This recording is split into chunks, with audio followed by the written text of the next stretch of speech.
स्मरण करें पूर्व सूत्र का। यह संपूर्ण विश्व भजनीय है, भगवान से अभिन्न है, क्योंकि सब कुछ उसका ही स्वरूप है। भजनी एना द्वितीयमिदं वृष्णस्य तत्स्वरूपत्वात्।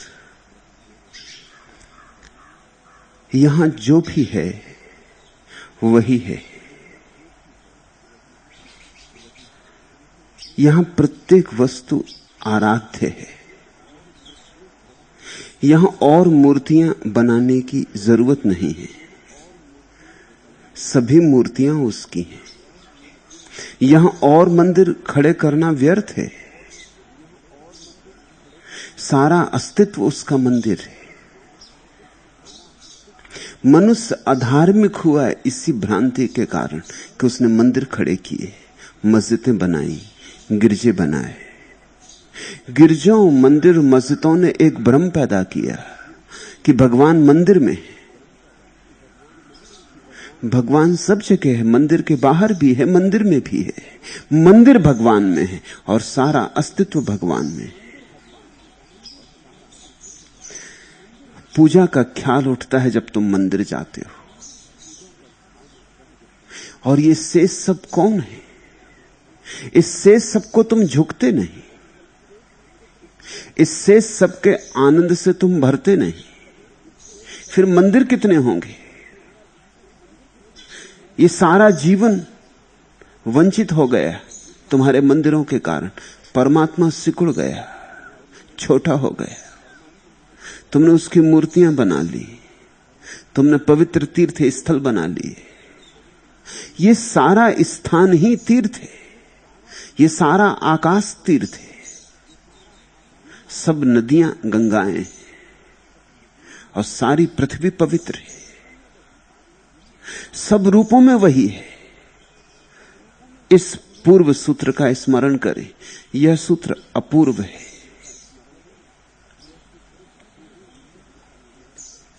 भजनी एना द्वितीयमिदं।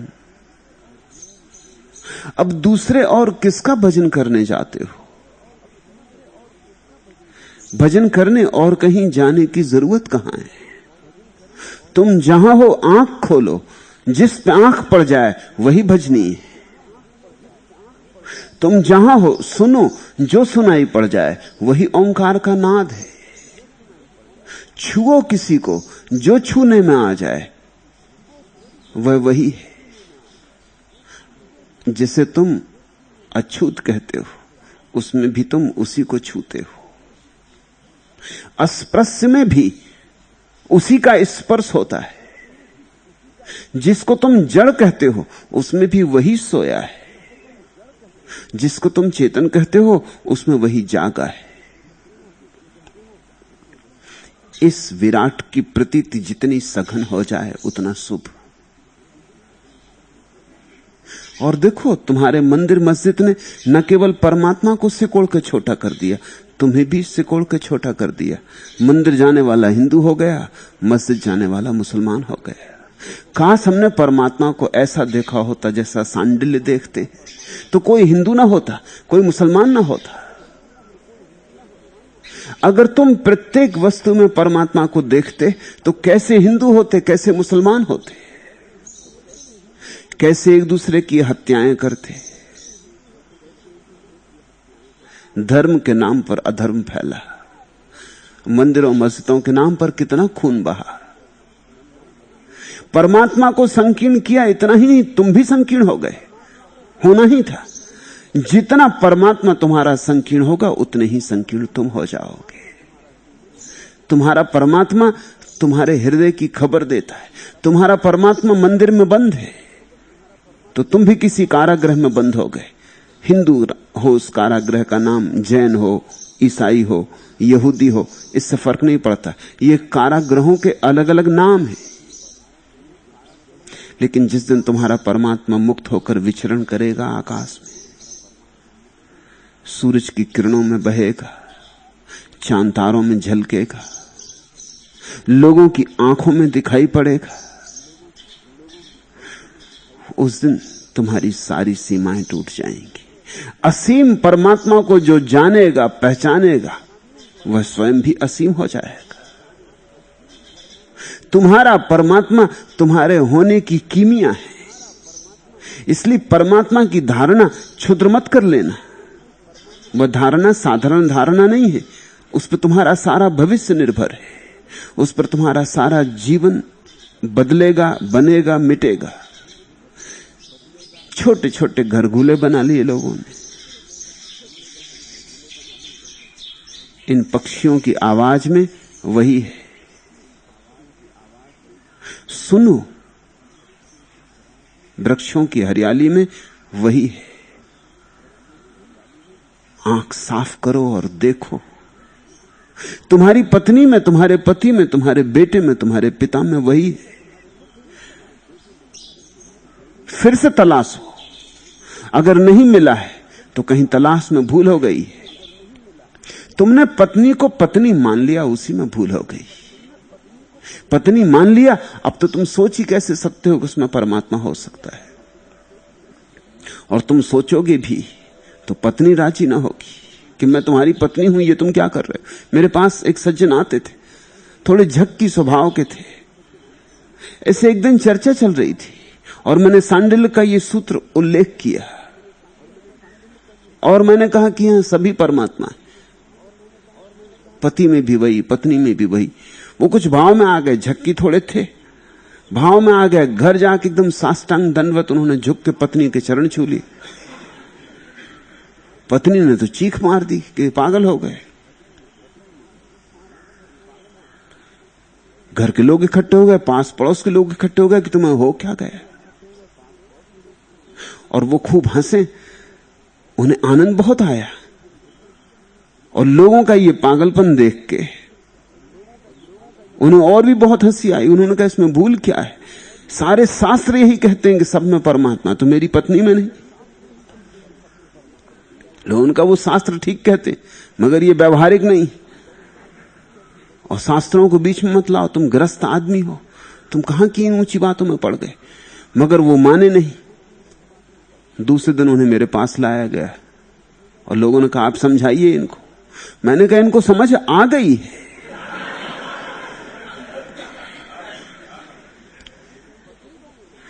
नहीं, उन्होंने कहा, उनकी पत्नी रोने लगी मेरे पैर पकड़ के कि आप किसी तरह इनको समझाइए। मेरे पैर ना पड़े और सबके पड़े, मैं इनकी पत्नी हूं। हमने एक धारणा मान ली है, किसी को तुम पत्नी बना लिए हो, किसी को पति बना लिए हो। जरा कुरेदो, जरा राख के भीतर प्रवेश करो और तुम अंगारा पाओगे उसी का जलता हुआ, उसके अतिरिक्त और कोई भी नहीं। तुम्हारे बेटे में वह तुम्हारे घर मेहमान हुआ है, तुम्हारी बेटी में फिर तुम्हारे घर आया है, अतिथि है तुम्हारा। लेकिन तुमने मान लिया कि मेरा बेटा है, बस वहीं भूल हो गई। अब परमात्मा दिखना मुश्किल हो जाता। इसलिए ज्ञानियों ने कहा मेरे तेरे को गिरा दो, क्योंकि मेरे तेरे के गिरते ही जो पीछे छिपा है वो प्रकट हो जाएगा। मेरे तेरे की राख ने उसके अंगार को बहुत बुरी तरह ढक लिया है। जरा सोचो, मेरा तेरा हटने दो, मेरे तेरे को छोड़ कर देखो, मेरे तेरे के वस्त्र अलग कर दो, नग्न सत्य को देखो। फिर कौन पत्नी है, कौन पति है, कौन बेटा है, कौन मां है, एक का ही खेल है। सांडिल्य कहते हैं वह संपूर्ण में छाया हुआ है, भगवान सब में, इसलिए विश्व भजनीय है। भजन करो विश्व का। अब विश्व का भजन क्या करना होगा? तुम जहां तल्लीन हो जाओगे वहीं भजन हो जाएगा। आई हवा, गिरने लगे वृक्षों से पत्ते, सरसराती हवा बह गई वृक्षों से, तुम मग्न होकर उसे सुन लेना और तुम पाओगे वह आया, उसके पदचाप सुनाई पड़े। उसने वृक्षों से ही पुराने पत्ते नहीं गिरा दिए, तुम्हारे पुराने पत्ते भी गिरा दिए। वह तुम्हें भी झकझोर गया, निखार गया, साफ कर गया, तुम्हारी धूल झाड़ गया, तुम्हें निर्मल कर गया। मेघ घिरे आकाश में, देखना उसे कितने रूपों में घिरता है, कितने रूपों में तुम्हारी प्यास को तृप्त करता है। यह भजन, इसलिए मैं कहता हूं ये सूत्र बड़ा अद्भुत है। ऐसी भजन की परिभाषा किसी ने भी नहीं की जैसी सांडिल ने की है। और सब भजन छोटे पड़ जाते। कोई बैठा राम राम राम राम जप रहा है और राम चारों तरफ खड़े और तुम राम राम राम राम जप रहे हो। अगर राम भी आ जाएं, खुद राम सामने आके खड़े हो जाएं, तो तुम उनसे कहोगे बाधा ना दो, अभी मैं राम राम जप रहा हूं, अभी आगे जाओ। राम आए ही हुए, लेकिन हमने एक आकार में सीमा बना ली है। हमने पकड़ लिया है कि धनुर्धारी राम। तो जब तुम्हारे सामने एक छोटा बच्चा किलकारी करता आ जाता तो तुम नहीं पहचान पाते। किलकारी करते राम तुम्हारे ख्याल में नहीं। जब एक पक्षी तुम्हारे सामने से उड़ जाता है तो तुम्हें ख्याल नहीं आता, क्योंकि पक्षी धनुर्धारी नहीं होता, न मोर मुकुट बांधता है। लेकिन पक्षियों को बांसुरी की जरूरत क्या है? उनके कंठ उनकी बांसुरी है और उनके कंठ परमात्मा को समर्पित है। और वृक्षों को मोर मुकुट बांधने की जरूरत क्या है? उनके फूल उनके मोर मुकुट है। कीमती से कीमती ताज फीके एक छोटे से फूल के सामने। तुम जरा फिर से देखना शुरू करो। तुमने अब तक जो सीख लिया है उसे अनसीखा करो और तुम फिर से तलाश शुरू करो। आबा सांसें शुरू करनी पड़ेगी खोज। भगवान से अभिन्न है यह विश्व, सब कुछ उसका स्वरूप है। तत्स्वरूपत्वात्। इसी सूत्र को और आगे आज के सूत्रों में सांडिल ने बढ़ाया है। पहला सूत्र, तच्छक्ति माया जड़ सामान्यात्।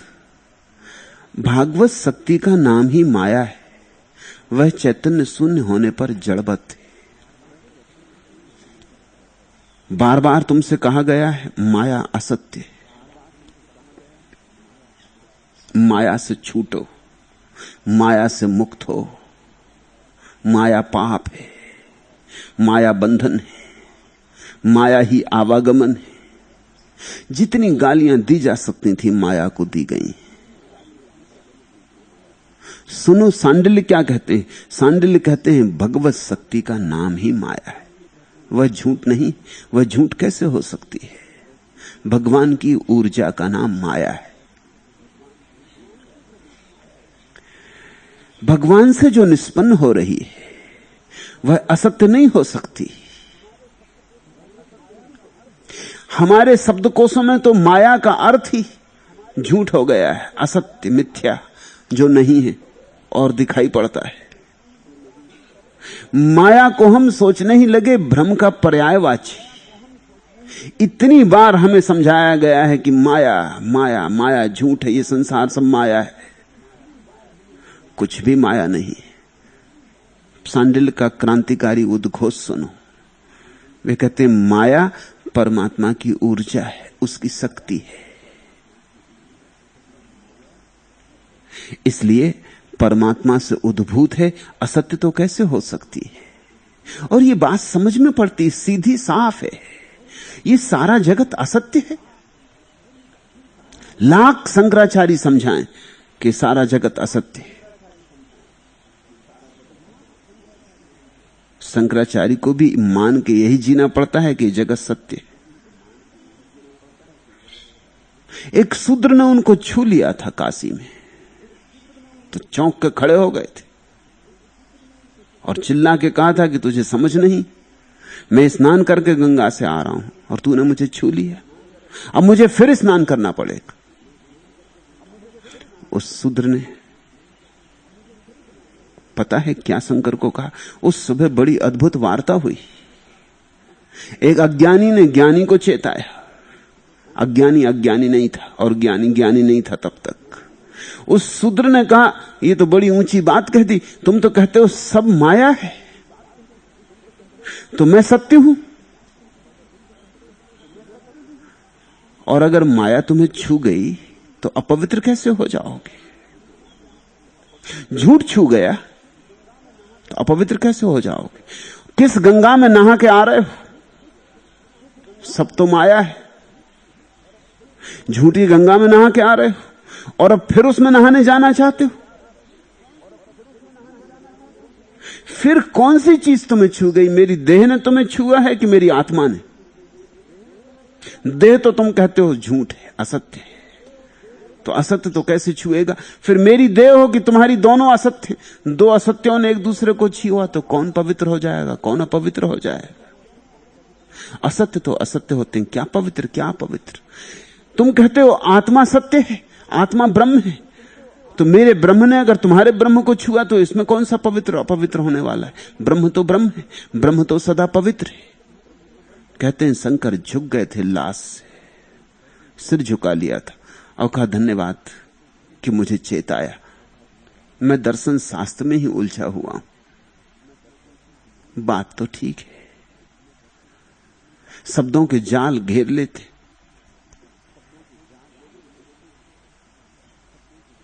लोगों ने तोतों की तरह सीख लिया है कि संसार माया है, इसमें क्या पड़े हो। लेकिन संसार माया है, ये वृक्ष झूठ है, ये लोग झूठ हैं, ये जो दिखाई पड़ रहा है सारा विस्तार ये झूठ है। ये झूठ तो नहीं है। ये हो सकता है कि तुम्हारी इसके संबंध में धारणाएं गलत है, मगर इससे ये झूठ नहीं है। रस्सी पड़ी, तुमने सांप समझ लिया। शंकर ने इसका उल्लेख बार बार किया है कि रस्सी पड़ी और तुमने सांप समझ लिया, बस ऐसा ही ये संसार। लेकिन रस्सी तो सच है ना।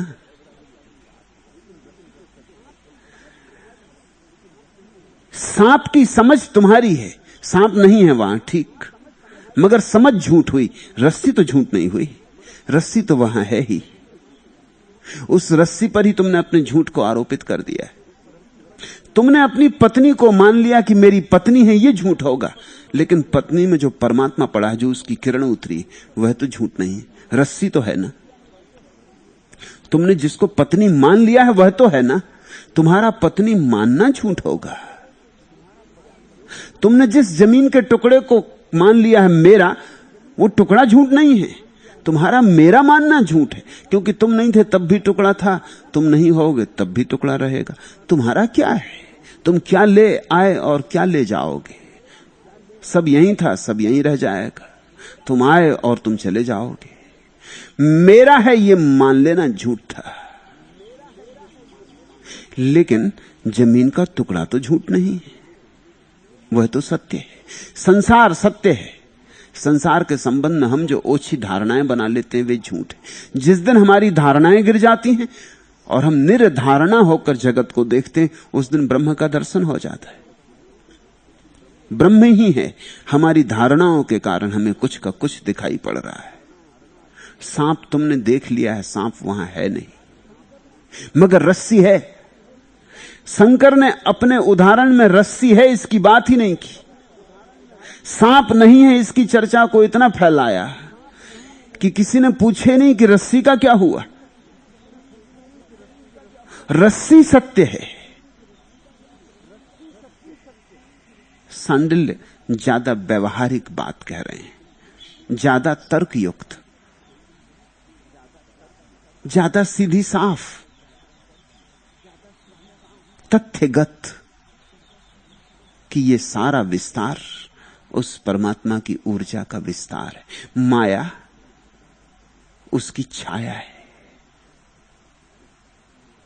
माया, ऐसा समझे हम कि माया और ब्रह्म का जोड़ा है। इसलिए भक्तों ने राधा और कृष्ण का जोड़ा बनाया है, सीता और राम का जोड़ा बनाया है। ये जोड़े प्रतीक हैं।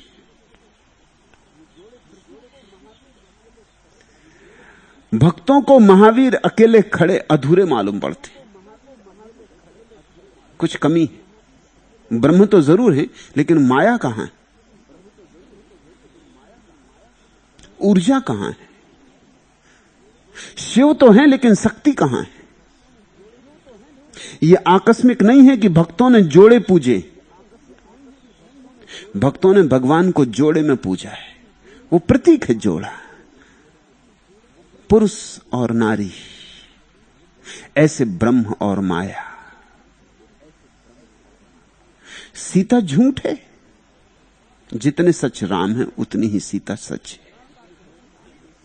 और इस बात को बहुत प्रगाढ़ता से घोषणा करने के लिए भक्तों ने क्या किया देखते हो? सीता को पहले रखा, सीताराम, राधा कृष्ण। इस बात को प्रगाढ़ता से प्रकट करने के लिए कि माया न केवल सत्य है बल्कि ब्रह्म के भी आगे, क्योंकि पहले तो उसकी ऊर्जा का अनुभव होता है, पहले तो संसार का अनुभव होता है, फिर ब्रह्म का अनुभव होता है। इसलिए राधा पहले, कृष्ण पीछे। राधा में ही कहीं कृष्ण छिपे, राधा के पीछे ही कहीं छिपे। राधा के ही खोज में तुम निकल जाओगे तो कृष्ण को एक दिन पालोगे। राधा कृष्ण की परिधि है। वो देखा ना, रास का चित्र देखा, कृष्ण बीच में है और गोपियां चारों तरफ नाच रही। ये सारा अस्तित्व कृष्ण, या जो भी नाम तुम देना पसंद करो, ब्रह्म के केंद्र पर नाच रहा है। ये सारा जगत एक नृत्य है। चांद नाच रहे, तारे नाच रहे, सूरज नाच रहे, पृथ्वी नाच रही, वृक्ष, पशु पक्षी, मनुष्य, सारा जीवन, सारा अस्तित्व नाच में मग्न है। ये रासलीला है। बीच में कहीं केंद्र पर जो खड़ा है, जिसके सहारे ये सब संभला है, ये सारा रास उजड़ जाएगा। कृष्ण न हो तो सारा रास उजड़ जाएगा, लेकिन गोपियां न हो तो भी रास उजड़ जाएगा। ये दोनों अनिवार्य हैं। ये दोनों इतने अनिवार्य हैं कि दोनों को अलग अलग करके देखने में ही भ्रांति हो जाती है। हम दोनों को एक ही सिक्के के दो पहलू समझे, और ये सब जगह सत्य है। तुम हो तो तुम्हारी देह है, और देह के भीतर तुम्हारी चेतना। देह परिधि पर है, राधा पहले। इसलिए स्त्री को हमने प्रकृति कहा है, परमात्मा को पुरुष कहा है, स्त्री को प्रकृति कहा है। तुम्हारी देह तुम्हारे चारों तरफ नाच रही है, और तुम्हारे देह के केंद्र पर कहीं विराजमान है ब्रह्म। लेकिन तुमने कहीं आत्मा देखी? देह के बिना आत्मा खो जाती, और आत्मा के बिना देह बिखर जाती। ये रास दोनों साथ होते हैं तो चलता है, दोनों जुड़े होते हैं तो चलता है, दोनों के आलिंगन में चलता है। दोनों की ऊर्जा चाहिए ही, और यह ऊर्जा का सत्य जीवन के सब पहलुओं पर सत्य है। तुम पूछो वैज्ञानिक से, वो कहेगा विद्युत तभी हो सकती है जब पॉजिटिव और नेगेटिव साथ हो, नहीं तो बिजली खो जाएगी। वही शिव शक्ति, वही राधा कृष्ण, विज्ञान की भाषा में वो पॉजिटिव नेगेटिव। जरा सोचो, पृथ्वी पर पुरुष ही पुरुष हो, स्त्रियां ना हो, कितनी देर पृथ्वी बचेगी? असंभव है। या स्त्रियां ही स्त्रियां हो और पुरुष ना हो तो कितनी देर बचेगी? इससे एक बात साफ होती है कि स्त्री और पुरुष दो हैं, ऐसा मानने में ही कहीं भ्रांति हो रही है। किसी एक ही वर्तुल के दो हिस्से, चीनियों के पास ठीक प्रतीक है इन यांग। किसी एक ही वर्तुल के दो हिस्से, या हमारे पास जो मूर्ति है अर्धनारीश्वर की, वो ठीक प्रतीक है। देखिए शिव की मूर्ति जिसमें शिव आधे स्त्री हैं आधे पुरुष, वो अस्तित्व की सूचना है। वो खबर है इस बात की कि अस्तित्व आधा स्त्रीण है आधा पुरुष, आधी प्रकृति आधा परमात्मा, और दोनों से मिलके एक निर्मित हो रहा है। दोनों का जहां मिलन है वहीं अद्वैत है। भागवत शक्ति का नाम ही माया है। वह चैतन्य शून्य होने पर जड़वत है। इसे हम ऐसा समझें जैसे तुम ठंडा और गर्म को समझते हो। सापेक्ष रिलेटिविटी की बात है। किसी चीज को गर्म कहें या ठंडा, ये सापेक्ष पर निर्भर है। कभी एक छोटा सा प्रयोग करो, एक हाथ को बर्फ पर रख लो, एक हाथ को सिगड़ी पर आंच दे दो और फिर दोनों हाथों को सामने रखी बाल्टी में भरे पानी में डुबा दो और तुमसे कोई पूछे कि पानी गर्म है कि ठंडा, तुम बड़ी मुश्किल में पड़ जाओगे। एक हाथ कहेगा ठंडा और एक हाथ कहेगा गर्म। सापेक्ष है। जिस हाथ को तुमने अंगूठी पे गर्म कर लिया है वो कहेगा पानी ठंडा, उसकी तुलना में पानी ठंडा है, हाथ गर्म है। और जो हाथ तुमने बर्फ पे ठंडा कर लिया है उसको तुम पानी में डालोगे, उसको पानी कुनकुना मालूम पड़ेगा क्योंकि हाथ ठंडा हो गया। उसकी तुलना में पानी कुनकुना है। पानी फिर क्या है, ठंडा है या गर्म है?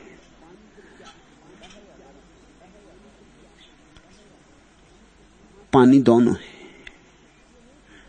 तुम कहां से देखते हो वैसा दिखाई पड़ जाता है।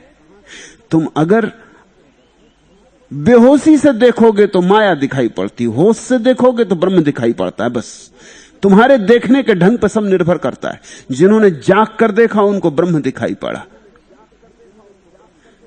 भजनी ये ना द्वितीय मिदम कृतनश्य तत्स्वरूपत्वात्, उस एक का ही सब विस्तार है। जिन्होंने जाग कर देखा, जिन्होंने सोकर देखा, उन्हें वो एक नहीं दिखाई पड़ा, कृष्ण नहीं दिखाई पड़ा, गोपियां नाचती हुई दिखाई पड़ती, उन्हें संसार दिखाई पड़ता है।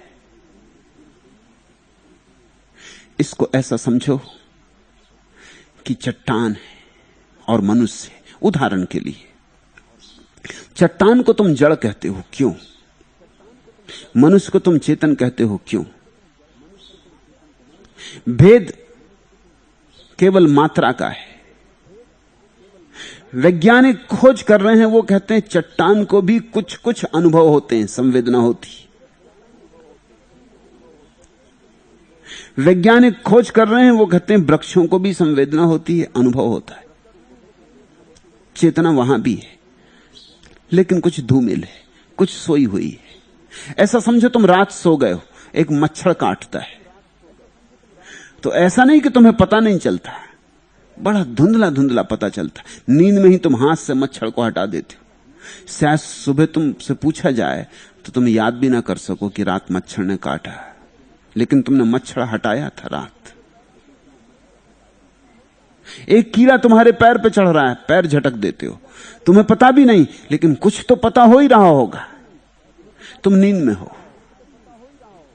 इसलिए बोध साफ नहीं है, साफ सुथरा नहीं है, नींद से भरा हुआ है। सांडिल्य कहते हैं परमात्मा में प्रकृति में इतना ही फर्क है, प्रकृति सोया हुआ परमात्मा है और परमात्मा जागी हुई प्रकृति। बस भेद जागने और सोने का है। चेतना धूमिल होती जाती तो जड़, और चेतना प्रगाढ़ होती जाती, उज्जवल होती जाती तो चैतन्य। चैतन्य का आखिरी शिखर परमात्मा है और चैतन्य की आखिरी मूर्छा पदार्थ है, मगर दोनों अलग अलग नहीं है, दोनों एक ही है, एक ही तारतम्य है। चट्टान सोई हुई चेतना है, आदमी जाग गई चट्टान है, पूरा नहीं जाग गया है, अधूरा अधूरा जागा है। क्योंकि जब कोई बुद्ध पुरुष होता है तो वो हमसे बहुत जागा हुआ, उसके सामने हम चट्टान जैसे हो जाते। इसलिए बुद्धों को भगवान कहा है, सिर्फ इसी प्रतीक के अर्थ में कि वहां चेतना पूरी हो गई है। बुद्ध को भगवान कहने का यह अर्थ नहीं होता कि उन्होंने दुनिया बनाई, इतना ही अर्थ होता है कि भगवत्ता का जो लक्षण है चैतन्य, वो उनमें पूरा हो गया है। वे पूरी तरह जाग गए, उनका अंतस्थल रोशन हो गया है। अब वहां कोई भी अंधेरे का टुकड़ा नहीं बचा है, जरा सा भी द्वीप अंधेरे का नहीं बचा है, कोई काना कातर अंधेरे से भरा हुआ नहीं, रोशनी पूरी तरह व्याप्त हो गई, सब रोशन हो गया है। इसलिए बुद्ध को, महावीर को भगवान कहा है। इसलिए नहीं कि उन्होंने दुनिया बनाई, सिर्फ इसीलिए कि भगवत्ता का जो परम लक्षण है चैतन्य, वो उनमें प्रकट हुआ है, उसका प्राकट्य हुआ है। सांडिल के हिसाब से चैतन्य और जड़ सापेक्ष। चैतन्य शून्य होने पर जड़ता रह जाती और जड़ता के खो जाने पर चैतन्य का आविर्भाव हो जाता है। इसे इस भांति देखोगे तो फिर संसार से विरोध छूट जाएगा। तब संसार से भागने की भी कोई जरूरत नहीं। जागने की जरूरत है, भागने की जरूरत नहीं। भागने से कैसे जागोगे? संसार का उपयोग कर लेने की जरूरत है। यहीं कहीं घूंघट में छिपा परमात्मा खड़ा है। घूंघट उठाओ। भाग के कहां जाते हो? पहाड़ पर जाके बैठ जाओगे, वहां क्या करोगे? वहां भी घूंघट उठाना पड़ेगा। वहां चट्टानों का घूंघट उठाना पड़ेगा, जो कि ज्यादा कठिन है, क्योंकि चट्टानों में परमात्मा बहुत गहरा सोया हुआ है। यहां पत्नी में काफी जागा हुआ था, बेटे में काफी जागा हुआ था, पति में काफी जागा हुआ था। यहां तुमसे घूंघट ना उठ सका, तुम चट्टानों पर घूंघट उठा पाओगे? तुम चट्टानों में देख पाओगे परमात्मा को? लेकिन अक्सर ऐसा हो जाता है कि चट्टानों में लोग आसानी से देख लेते।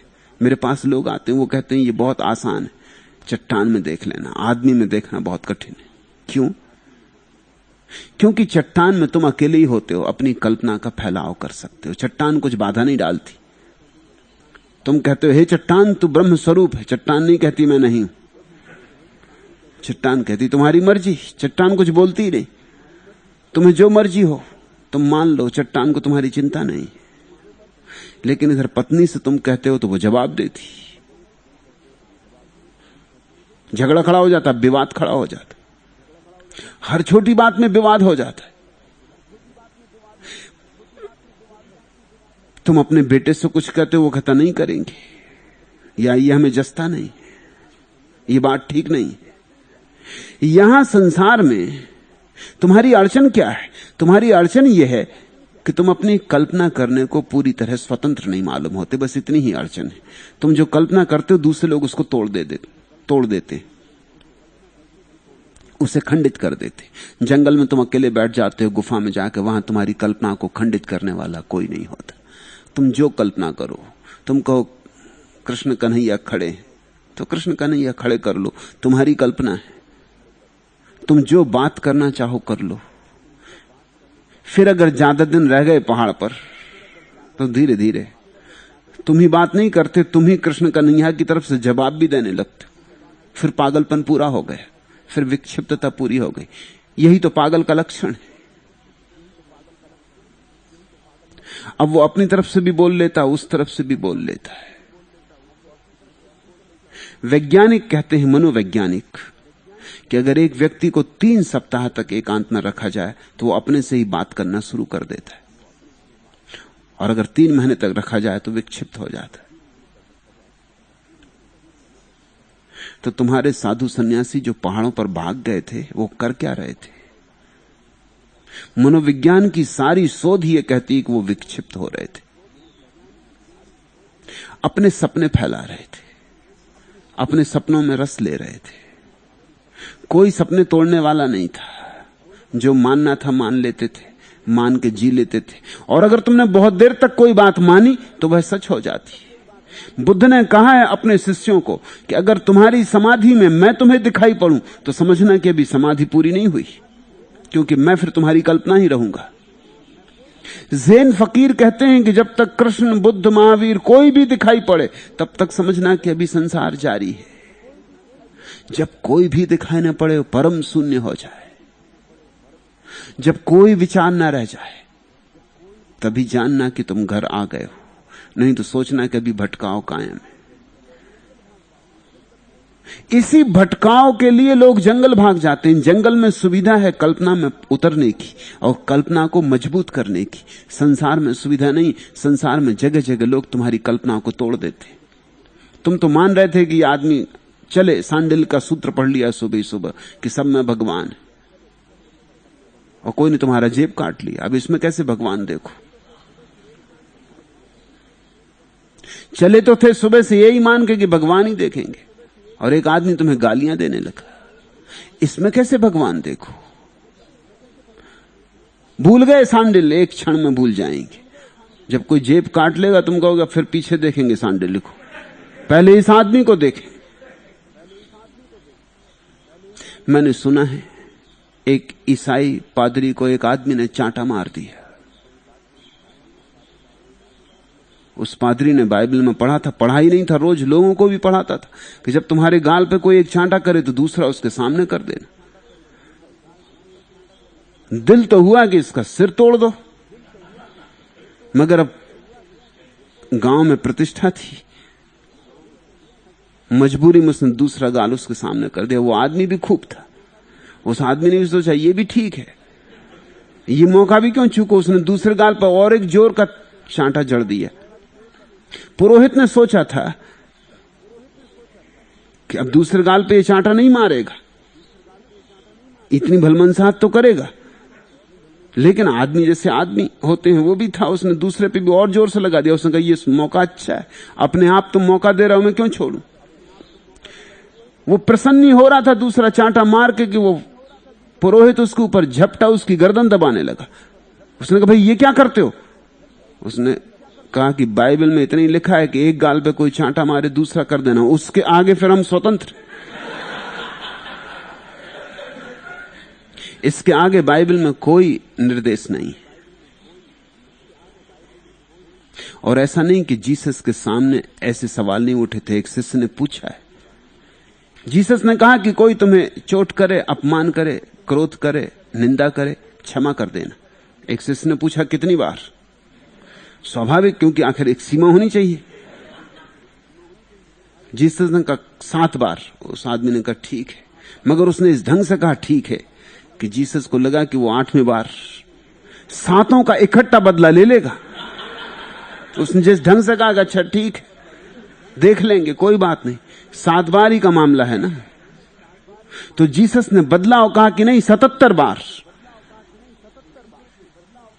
लेकिन मैं तुमसे कहता हूं 77 बार के बाद भी तो 78 बार आएगा। शास्त्र काम नहीं पड़ेंगे जब तक कि तुम्हारी अपनी अंतः प्रज्ञा ना जगी हो। सांडिल्य काम नहीं पड़ेंगे, जीसस काम नहीं पड़ेंगे, मैं काम नहीं पड़ूंगा जब तक कि तुम्हारी अंतः प्रज्ञा जागृत ना हो। जब तक कि तुम्हारे भीतर से ही सूत्र का आविर्भाव ना हो तब तक कोई काम नहीं पड़ेगा। तब तक छोटी मोटी चीजें तोड़ देंगी, जरा सी बात सब खराब कर देगी। जरा जरा सी तो बातें ही हैं जीवन में, बड़ी बड़ी बातें कहां हैं। तुम घर आए दिन भर के थके मांदे और पत्नी ने चाय की प्याली इस ढंग से रखी कि बस सब सांडिल इत्यादि भूल गए। कुछ किया नहीं, उसने सिर्फ प्याली इस ढंग से रखी, इस बेरुखी से रखी, और जब तुमने चाय चखी तो वो ठंडी। अब तुम उस वक्त याद ना कर सकोगे कि पत्नी में परमात्मा है। उस वक्त सब भूल जाओगे। इससे लोग भागे, इससे भागे, क्योंकि यहां प्रतिपल तुम्हारे सूत्रों की परीक्षा हो रही है, अग्नि परीक्षा हो रही है। तुम्हारे सिद्धांतों की यहां प्रतिपल परीक्षा है। ऐसा नहीं कि कभी साल में 1 आध बार परीक्षा होती, रोज हो रही, प्रतिपल हो रही, उठते बैठते सोते जागते परीक्षा चल रही है। इस परीक्षा से लोग भागे। मैं उनको कमजोर कहता हूं, उनको मैं भगोड़ा कहता हूं। संसार से भागना नहीं है, न संसार को माया कह के गाली देनी है। संसार परमात्मा की ऊर्जा है। परमात्मा की ऊर्जा का ये जो विस्तार है, इसी में तलाशो, इसी में तलाशते तलाशते मिला है और मिलेगा, क्योंकि इसी में है। और यहां पालोगे तो हिमालय पे भी पा सकते हो, अगर यहां नहीं पाया तो हिमालय पे भी नहीं पा सकोगे। फिर हिमालय पर इतना ही होगा कि तुम कल्पना कर लोगे। कल्पना में कोई बाधा देने वाला नहीं होगा। कल्पना में तुम मुक्त भाव से बहते रहोगे। कल्पना करते करते तुम विक्षिप्त हो जाओगे। कल्पना से कोई सत्य को उपलब्ध नहीं होता। कल्पना छोड़ के आदमी सत्य को उपलब्ध होता है। सारी कल्पनाओं का विसर्जन करने से सत्य को उपलब्ध होता है। संसार नहीं छोड़ना है, कल्पना छोड़नी। बड़ा मजा है, लेकिन लोग संसार छोड़ते हैं, कल्पना नहीं छोड़ते। मेरा तेरा छोड़ना है, पत्नी नहीं छोड़नी, पति नहीं छोड़ना, बच्चे नहीं छोड़ना, मेरा तेरा छोड़ना है। किसी के प्रति पत्नी भाव, पति भाव छोड़ना है, परमात्मा भाव का उदय होने देना है। इससे सुंदर अवसर और कहीं नहीं हो सकता है जैसा जगत में है। माया में ही परमात्मा छिपा है। भागवत शक्ति का नाम माया है। इसलिए सांडिल ने कहा सेवनीय है, भजनीय है। इसका सेवन करो, इसका भजन करो, इस ऊर्जा को पियो, इस ऊर्जा को पचाओ, इस ऊर्जा से संबंध जोड़ो, सेतु बनाओ। इस ऊर्जा में और तुम्हारे बीच विरोध ना रह जाए, संगति बिठाओ। इस ऊर्जा के साथ नाचो और गाओ। इसको उन्होंने भजन कहा है। बड़ी अनूठी परिभाषा की भजन की। इस ऊर्जा के साथ तल्लीन होने का नाम भजन है। इधर वृक्ष नाच रहा है हवाओं में, हवाएं आई हैं और वृक्ष को एक नर्तकी बना दिया है। तुम भी नाचो वृक्ष के साथ।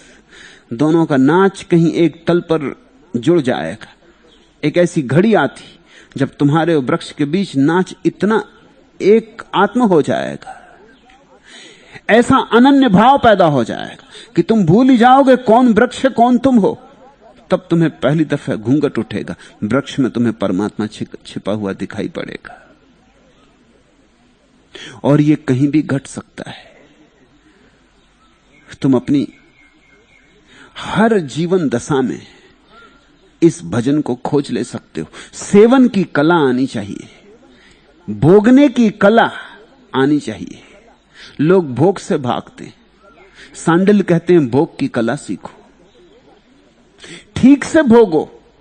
जिन्होंने ठीक से भोगा है उन्होंने परमात्मा को यहीं पा लिया है।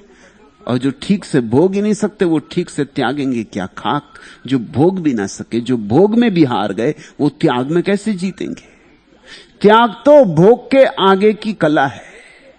सच पूछो तो त्याग भोग के ही अनुभव से पैदा होता है। तेन तकते न भूंजी था, उन्होंने ही त्यागा जिन्होंने भोगा। जिन्होंने इतना भोगा कि भोग में ही त्याग फलित हो गया। जरा जटिल सूत्र है। और तुम्हारे ऊपर जो सिद्धांतों के हजारों हजारों पर्दे पड़े हैं उनके कारण और कठिन हो गया है समझना। अगर किसी ने ठीक से भोगना सीख लिया तो उसी भोगने में त्याग छिपा है। जैसे माया में ब्रह्म छिपा है, वैसे भोग में त्याग छिपा है। वैसे वाह में आंतरिक छिपा है, वैसे लहर में सागर छिपा है, वैसे सतह में गहराई छिपी है। ये सब जुड़े हैं। सेवन करो, अनेक अनेक रूपों में परमात्मा का सेवन करो। सुबह तुम जाते हो, तुम कहते हो वायु सेवन को जा रहे हैं। सांडिल कहेंगे कि वायु सेवन जरूर करो, लेकिन याद रखो कि वायु में वही है, उसको भगवान का सेवन होने दो। ये कहो कि वायु के रूप में भगवान का सेवन करने जा रहे हैं, कहो ही मत। ऐसा जानो भी, ऐसा जियो भी। जब तुम्हारे नासापुट सुबह की ताजी हवाओं को भरें तो ऐसा ही अनुभव करो परमात्मा को तुम पी रहे हो नासापुटों से। वायु में छिपा है प्राण, प्राण तत्व। वायु में छिपी है संजीवनी। वायु के बिना तुम जरा देर भी ना जी सकोगे। इसलिए समस्त भाषाओं में वायु के जो नाम है अलग अलग, वो सोचने जैसे। योगी उसको कहते हैं प्राणायाम, प्राण का आगमन। हिब्रू में उसके लिए जो नाम है उसका अर्थ होता है आत्मा।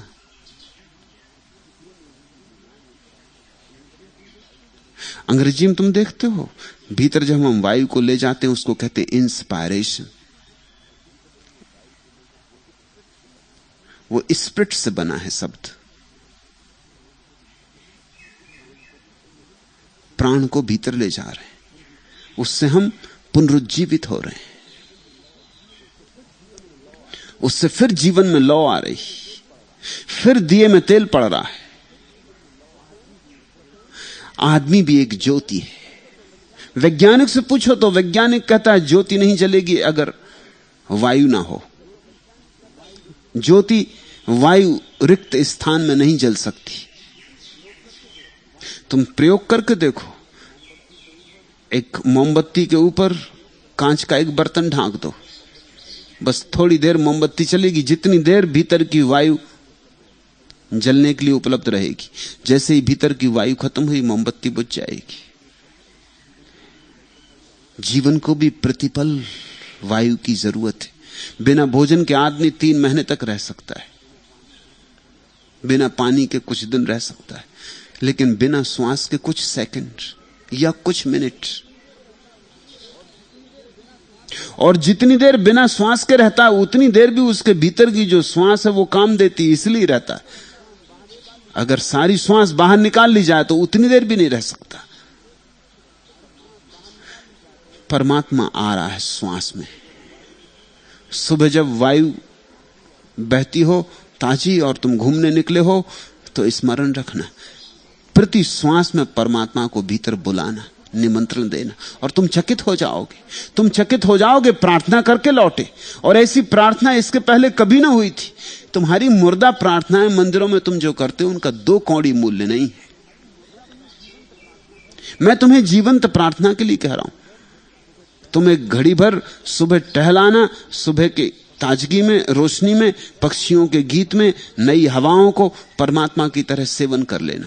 तुम घर लौटना, तुम पाओगे तुम्हारे पैर जमीन पर नहीं पड़ रहे, तुम हल्के हो गए, निर्भर हो गए। जमीन की कशिश का प्रभाव तुम पे कम है। तुम्हारे भीतर बड़ा उत्फुल्लित भाव होगा, जैसे फूल खिल गया हो। तुम्हारे भीतर बड़ी कोमलता होगी, सदैता होगी। तुम कठोरता का उपयोग ना कर सकोगे। इतना परमात्मा सेवन किया हो तो कैसे कठोर हो सकोगे? तुमसे सहज ही सुंदर होगा, शुभ होगा। और ऐसा ही जीवन के प्रत्येक पहलू पर अगर तुम फैला दो, तब तुम समझे सांडिल्य का अर्थ। भोजन करते वक्त स्मरण रखना, परमात्मा का ही भोजन कर रहे हो। तब भोजन का सार बदल जाएगा, क्योंकि भोजन का मनोविज्ञान बदल जाएगा। तुम्हें यह पता है कि अगर कोई तुमसे कह दे कि माफ करना भाई, तुमने जो भोजन कर लिया उसमें एक मक्खी गिर गई थी, झूठ कह दे, मनोविज्ञान बदल गया। अब तुम्हें उपकाई आने लगेगी, तुम्हें उल्टी हो जाएगी। मक्खी गिरी हो कि ना गिरी हो, इससे कोई फर्क नहीं पड़ता। मक्खी गिर गई थी और तुम्हें किसी ने ना बताया, तुम भोजन कर गए, शायद मक्खी को भी ले गए अपने साथ भोजन में भीतर, तो भी उल्टी नहीं होगी। उल्टी मक्खी से नहीं होती, मनोविज्ञान से होती। मक्खी नहीं भी गिरी थी और किसी ने कह दिया कि क्षमा करना, बड़ी भूल हो गई, एक मक्खी गिर गई थी, बस तुम अचानक पाओगे कि सारा शरीर भोजन को बाहर फेंक देना चाहता है। अब तुम बेचैन हो जाओगे, अस्त व्यस्त हो जाओगे, और जब तक वमन न हो जाएगा तब तक तुम्हें राहत न मिलेगी। हुआ क्या? भोजन वही था, मजे से बैठे थे। मैं एक घर में मेहमान था, जिनके घर मेहमान था, रात को उनको एक चूहा काट गया।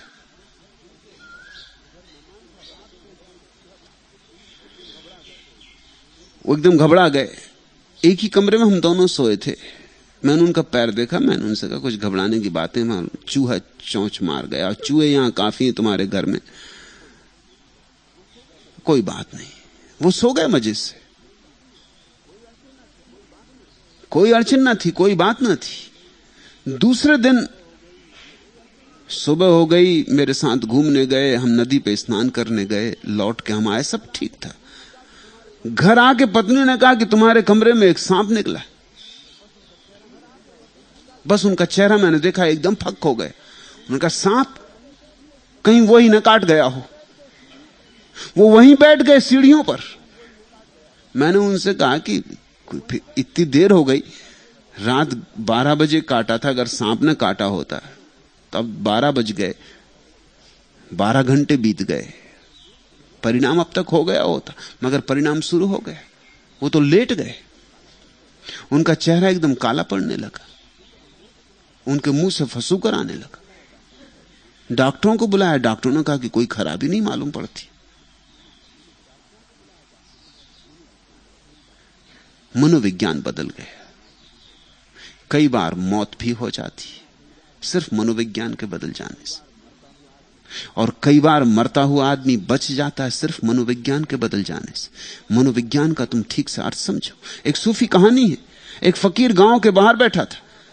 उसने एक काली सी छाया को अंदर आते देखा। फकीर था, अंतर्दृष्टि का आदमी होगा। उसने कहा, रुक, कहां जाती, कौन है? उस छाया ने कहा कि मैं प्लेग हूं, और भगवान की आज्ञा हुई कि इस गांव से 500 आदमी मार के ले जाने। उसने कहा, कोई बात नहीं, जा, आज्ञा हुई तो पूरा कर। 15 दिन बाद वो लौटती थी। फकीर ने उसको पकड़ा, कहा कि तू झूठ बोली, 5000 आदमी मर गए और तूने कहा था 500। उसने कहा, मैं क्या करूं, मैंने 500 ही मारे, 4500 घबराहट में मर गए, उनमें मेरा हाथ ही नहीं। वो क्यों मरे, मैं खुद चमत्कृत हूं। मनोविज्ञान। एक आदमी को मेरे पास लाया गया। उसको वहम हो गया था कि रात सोए मक्खी, 2 मक्खियां उसके भीतर घुस गई। को दिमाग उसका खराब था। वो बताया कि वो अभी हाथ में चल रही हैं अंदर, अभी इधर छाती में आ गई, अभी इधर पैर में आ गई। उसको कई डॉक्टरों ने इलाज किया, उसका कुछ इलाज नहीं था। एक्सरे लिए गए, कोई मक्खी नहीं। और कहीं मक्खी हो भी तो ऐसे चल सकती, मगर वो क्या चल रही है, ये जा रही। हाथ पकड़ के बताया चमड़ी को कि ये अंदर जा रही। मैंने उसको कहा, तू लेट। उसे मैंने लिटाया और मैं भागा मक्खी पकड़ने को। पहले कभी पकड़ी नहीं थी कोई, मुश्किल से 2 मक्खी पकड़ पाया। उनको एक बोतल में बंद करके उसकी आंख पर पट्टी बांध के उसको लिटा दिया था कि मैं मंत्र तंत्र करता हूं, तेरी मक्खी को पकड़ने की कोशिश करें। जब उसने 2 मक्खियां देखी एकदम खुश हो गया। उसने कहा कि मैं कितना उन लोगों को कहता था, डॉक्टरों को, वैद्यों को, मगर कोई मेरी माने ना।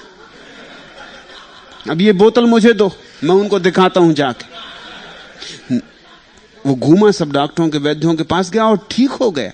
अब मैं खुद चमत्कृत था कि हुआ क्या, क्योंकि वो मक्खियां तो उसके भीतर थी नहीं। इलाज से काम नहीं हो सका, उसका मनोविज्ञान बदलना पड़ा। तुम्हारी जिंदगी में तुम्हारी 90% बीमारियां तुम्हारे मन के कारण होती, और तुम्हारे इलाज भी 90% तुम्हारे मन के कारण होते। दवा से ज्यादा तुम्हारा डॉक्टर सार्थक होता है। अगर तुम्हारे डॉक्टर पे भरोसा है तो दवा काम कर जाती, अगर डॉक्टर पे भरोसा नहीं तो दवा काम नहीं करती। जिसका जिस पे भरोसा है, किसी को होम्योपैथी पे भरोसा है तो होम्योपैथी काम कर जाती, हालांकि होती सिर्फ शक्कर की गोलियां हैं और कुछ भी नहीं, मगर काम करती, क्योंकि मनोविज्ञान बदलना है असली बात। होम्योपैथी शुद्ध मनोवैज्ञानिक इलाज है।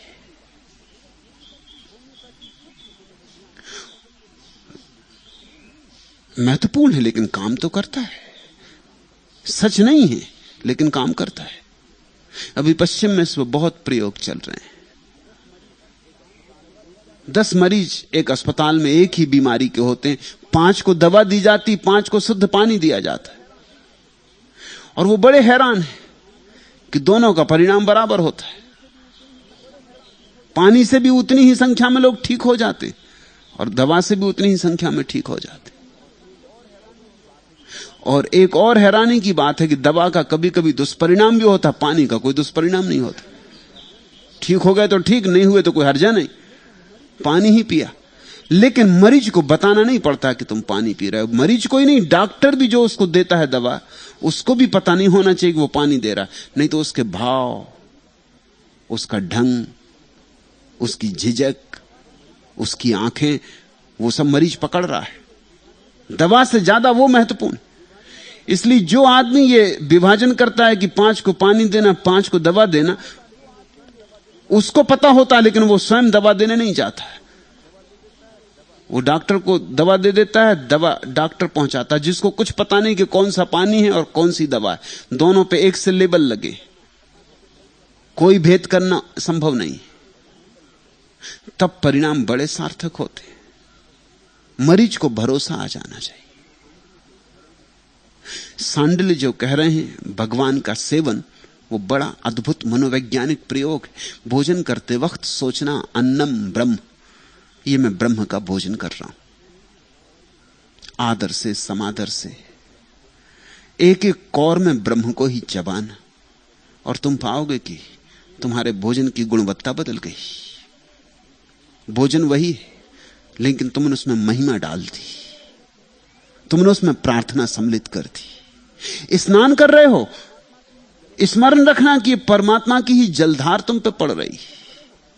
ये फव्वारे के नीचे खड़े हो, ये उसी का फव्वारा है, और तुम पाओगे बूंदों की ठंडक और है, और बूंदों का रस और है। वो तुम्हें प्राण दे जाएंगी, तुम्हें ताजा कर जाएंगी, जैसा उन्होंने कभी भी ना किया था। ऐसे कोई 24 घंटे भगवान का सेवन करता रहे तो इस सारी प्रक्रिया का नाम भजन है।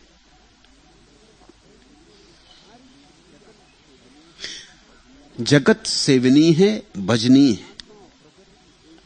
परमात्मा और प्रकृति एक ही ऊर्जा के दो नाम हैं। चैतन्य के आधिक्य के कारण परमात्मा कहते हैं, मूर्छा के आधिक्य के कारण प्रकृति। भेद इतना ही है जागृति और निद्रा का।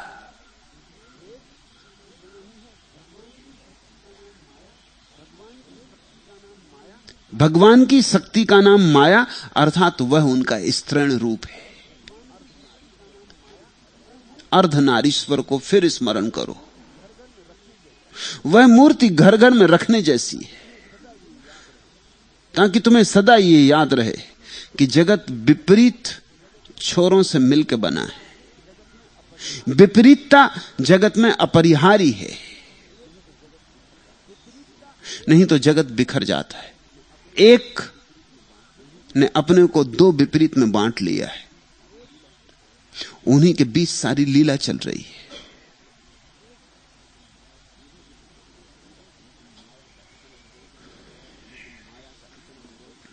लेकिन माया का इतना विरोध किया गया है कि तुम्हें बड़ी कठिनाई होगी स्वीकार करने में कि संसार भी ब्रह्म का ही रूप है, कि दुकान भी मंदिर है। दुकान भी मंदिर है, क्योंकि ग्राहक में जो आता है वह प्रभु ही है। और दुकान इस ढंग से की जा सकती है कि वो मंदिर हो जाए। और जिस दिन दुकान इस ढंग से होगी, उसी दिन दुनिया का रूपांतरण होगा। जिस दिन दुकानदार कबीर की तरह होगा। कबीर बैठते थे अपना कपड़ा बेचने काशी के बाजार में, बुनते थे फिर बेचने जाते थे, जुलाहे थे। जो भी आता उसको खूब समझाते, उसको उड़ा के कपड़ा दिखाते, और पता है उससे संबोधन क्या करते थे? कहते थे राम राम, ये देखो, इसको जरा ओढ़ के देखो, ये बड़ी मेहनत से बुना है, इसमें बड़ा भजन भरा है। इसका एक एक ताना बाना बुनते वक्त मैं भजन ही गुनगुनाता रहा हूं। तुम्हारे लिए ही बुना है राम, ये खूब टिकेगा।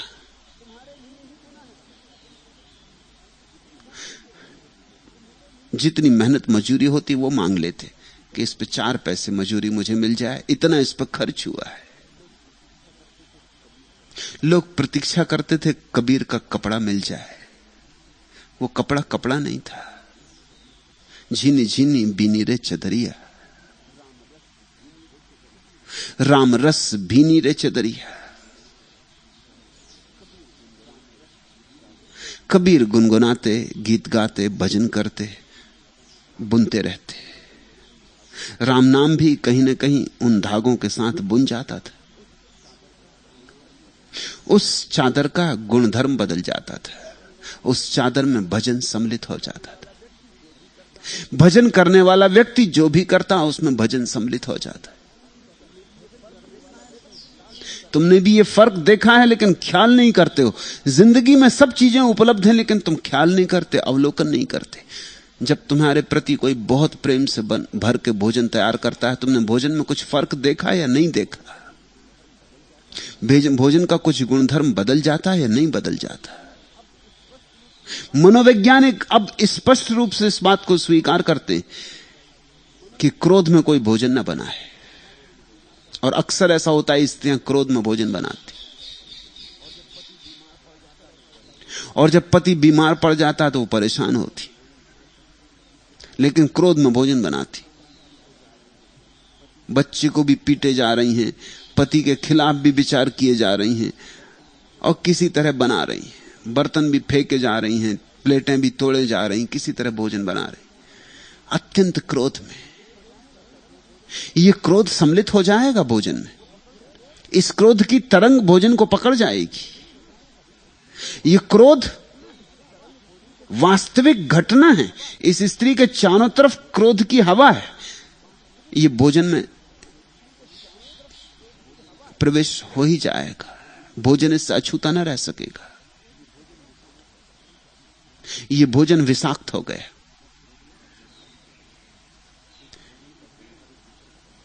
इस भोजन का गुणधर्म विकृत हो गया।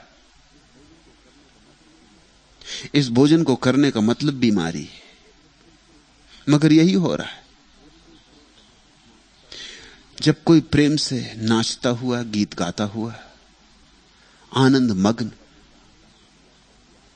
मेरा बेटा आता है कि मेरा पति आता है कि मेरा भाई आता है कि मेरे पिता आते, भोजन को तैयार करता है, उस भोजन की गुणवत्ता और है। फिर वो रूखा सूखा भी बहुत स्वादिष्ट है। और ये मैं केवल कविता की बात नहीं कह रहा हूं, इसके पीछे पूरे मनोविज्ञान का सहारा है। प्राचीन मनोविज्ञान तो सदा से यह कहता रहा है, लेकिन आधुनिक मनोविज्ञान भी इसके साथ संयुक्त हो गया। इस देश में हम स्त्रियों को मासिक धर्म के समय भोजन नहीं बना देते थे। अब तो जरा मुश्किल हो गया, अब तो धीरे धीरे चलने लगा। कम से कम शिक्षित घरों में तो चलने ही लगा। सुसंस्कृत आधुनिक घरों में तो चलने ही लगा है। लेकिन सदियों से हमने इस देश में स्त्रियों को मासिक धर्म के समय भोजन नहीं बनाने दिया। उसका कारण यह नहीं था कि मासिक धर्म में जो खून बहता है वो अपवित्र है। नहीं, वो तो गौण बात है, वो कोई खास बात नहीं। वो तो खून ही खून जैसा खून है, उसमें कुछ अपवित्रता नहीं है। लेकिन मासिक धर्म के समय स्त्री का चित्त तनावपूर्ण होता है, उद्विग्न होता है, परेशान होता है, प्रफुल्लित नहीं होता। वो असली बात है। वो 4 दिन स्त्री थोड़ी बेचैन होती, पीड़ित होती, उसका पूरा अस्तित्व एक तरह की उद्विग्न दशा में होता है। एक तरह की ज्वरग्रस्तता उसके भीतर होती। स्वाभाविक नहीं होता उसका उन 4 दिनों का अस्तित्व। उसका भोजन बनाना घातक है। अभी इस पर कुछ प्रयोग किए गए हैं दुनिया की अनेक प्रयोगशालाओं में, और ये बात पाई गई, इसमें सच्चाई है। और कोई काम स्त्री करे भला, लेकिन भोजन उन 4 दिनों में ना बनाए, क्योंकि भोजन साधारण बात नहीं, उससे पूरे परिवार का जीवन जोड़ा है। मगर मूल बात इतनी ही है कि आनंद मग्न का परिणाम होता है। तुम भी दुकान पर मंदिर ला सकते हो, और मैं उसी पक्ष में हूं। मंदिर अलग नहीं होना चाहिए, दुकान से संयुक्त होना चाहिए। मंदिर अलग नहीं होना चाहिए, तुम्हारे घर में ही होना चाहिए। तुम्हारा घर मंदिर होना चाहिए।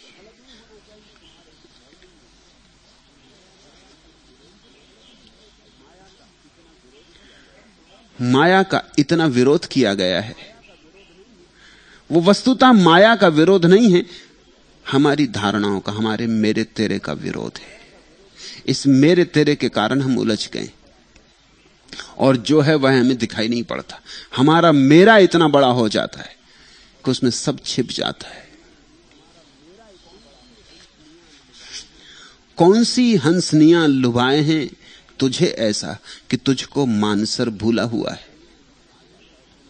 कभी कभी हंस भी आ जाता है और उलझ जाता है डबरों में, कीचड़ के डबरों में। कौन सी हंसनियां लुभाए हैं तुझे ऐसा कि तुझको मानसर भूला हुआ है। कौन लहरें हैं कि जो दबती उभरती छातियों पर हैं तुझे झूला झूलाती। कौन लहरें हैं कि तुझ पर फेन का कर लेप तेरे पंख सहला कर सुलाती। कौन सी मधुगंध बहती है पवन में, सांस के जो साथ अंतर में समाती। कौन हंसनियां लुभाए हैं तुझे ऐसा कि तुझको मानसर भूला हुआ है। कौन श्यामल श्वेत और रत्नार नीरज के निकंजों ने तुझे भरमा लिया है। कौन हालाहल अमीरस और मदिरा से भरे लबरेज प्यालों को पिया है। इस कदर तूने कि तुझको आज मरना और जीना और झुक झुक झूमकना सब एक सा है। किस कमल के नाल की जादू छड़ी ने आज तेरा मन छुआ है। कौन हंसनियां लुभाए हैं तुझे ऐसा कि तुझको मानसर भूला हुआ है। किसने लुभाया है? तुम्हारे पुराने साधु सन्यासी कहते हैं स्त्रियों ने लुभा लिया है पुरुषों को, धन ने लुभा लिया है पुरुषों को। वह बात व्यर्थ है। वह बीमारी को न पकड़ना, लक्षण को पकड़ लेना है। मेरे तेरे ने लुभा लिया है। मैं तुमसे कहता हूं, मेरा तेरा चला जाए और सारा जीवन रूपांतरित हो जाता है। तुम मेरे तेरे की भाषा भर भूल जाओ कि तत्क्षण तुम पाओगे कोई यहां लुभा नहीं रहा है। यहां लुभाने वाला एक ही है, वह परमात्मा है। स्त्री से भी वही झांका है। जब तुमने किसी सुंदर स्त्री में आकर्षण अनुभव किया है तो दो उपाय, या तो तुम समझो कि यह देह सुंदर है, इसको भोग लूं, इसको अपना बना लूं, यह स्त्री मेरी हो या यह पुरुष मेरा हो, इस पे मैं कब्जा कर लूं, कहीं कोई और कब्जा ना कर ले। इसके हाथों में मैं सोने की जंजीरें डाल दूं, इसको घर ले आऊं, इसको एक कटघरे में बिठा दूं। तुम जिसको घर कहते हो वो कटघरा है, वो पिंजड़ा है, फिर उसमें चाहे सोने के ही सींचे क्यों ना लगे हो। और तुमने जिनको आभूषण समझ के स्त्रियों को भेंट किया है वो सिर्फ जंजीरें हैं, कीमती हैं, बहुमूल्य हैं, इसलिए उनसे इंकार भी नहीं किया जा सकता। एक और ढंग है, सुंदर स्त्री दिखाई पड़े तो तुम्हें उसमें परमात्मा के सौंदर्य की झलक मालूम पड़े। तुम समझो कि ये स्त्री भी एक दर्पण है जिसमें परमात्मा झलका है, और अनंत दर्पण है उनमें, यह भी एक प्यारा दर्पण है। लेकिन मालिकियत का कोई सवाल नहीं। यहां मालिक कौन किसका? यहां मालिक तो सिर्फ एक है, या मालिक। यहां मालिक तो बस एक है। उस मालिक की याद करो। तुम मालिक बन बैठे हो, यहीं भूल हो गई। तुम मालिक बन बैठे, बस वहीं तुमसे चूक हो गई। तुम अपनी मालकियत छोड़ दो, कहीं जाना नहीं है, सिर्फ मालकियत छोड़ देनी, मेरे का भाव छोड़ देना है। वह मेरे का परिग्रह गया कि जीवन में एक क्रांति हो जाती। सब ऐसा ही होता है, लेकिन फिर भी सब बदल जाता है। तब फूल में सिर्फ फूल नहीं दिखाई पड़ता, फूल की देह होती है, परमात्मा का प्राण होता है। सुंदर स्त्री में सुंदर स्त्री नहीं दिखाई पड़ती, सुंदर स्त्री में सिर्फ परमात्मा का प्रतिबिंब होता है, उसकी झलक होती। तब चारों तरफ हर सौंदर्य में, हर संगीत में, हर रस में उसी की याद आने लगती, हर घड़ी उसी की याद आने लगती। तब हर तरफ से उसी का इशारा आने लगता है, और हर इशारा उसका ही तीर बन के हृदय में चुभने लगता है। उस स्थिति को सांडिल ने भजन कहा है।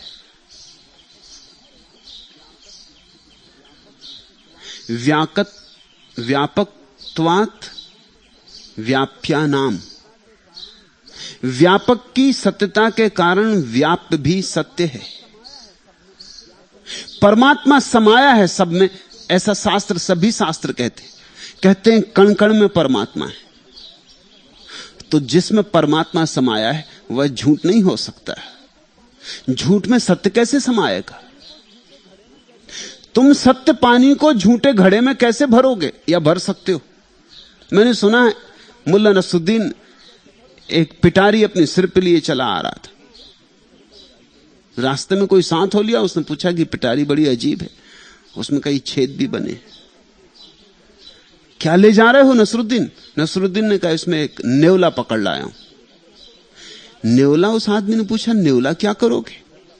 सुना नहीं कभी कि लोग नेवला पकड़ के घर ले जाते। उसने कहा मामला ऐसा, तुम जानते हो कि मैं कभी कभी रात ज्यादा पी जाता हूं। जब ज्यादा पी जाता हूं तो मुझे सांप दिखाई पड़ते। मैंने सुना कि नेवला रखो घर में, सांपों को पकड़ के खा जाता है, टुकड़े टुकड़े कर देता है, इसलिए नेवला ले जा रहा हूं। पर उस आदमी ने कहा कि तुमने मुझे और उलझन में डाल दिया। वो सांप जो तुम्हें दिखाई पड़ते हैं जब तुम ज्यादा पी जाते हो, वो सब झूठे होते, कल्पना के होते।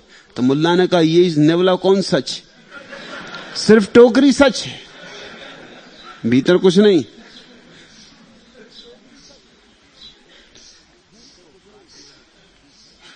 झूठ को काटना हो तो झूठ से काटा जा सकता है, सत्य को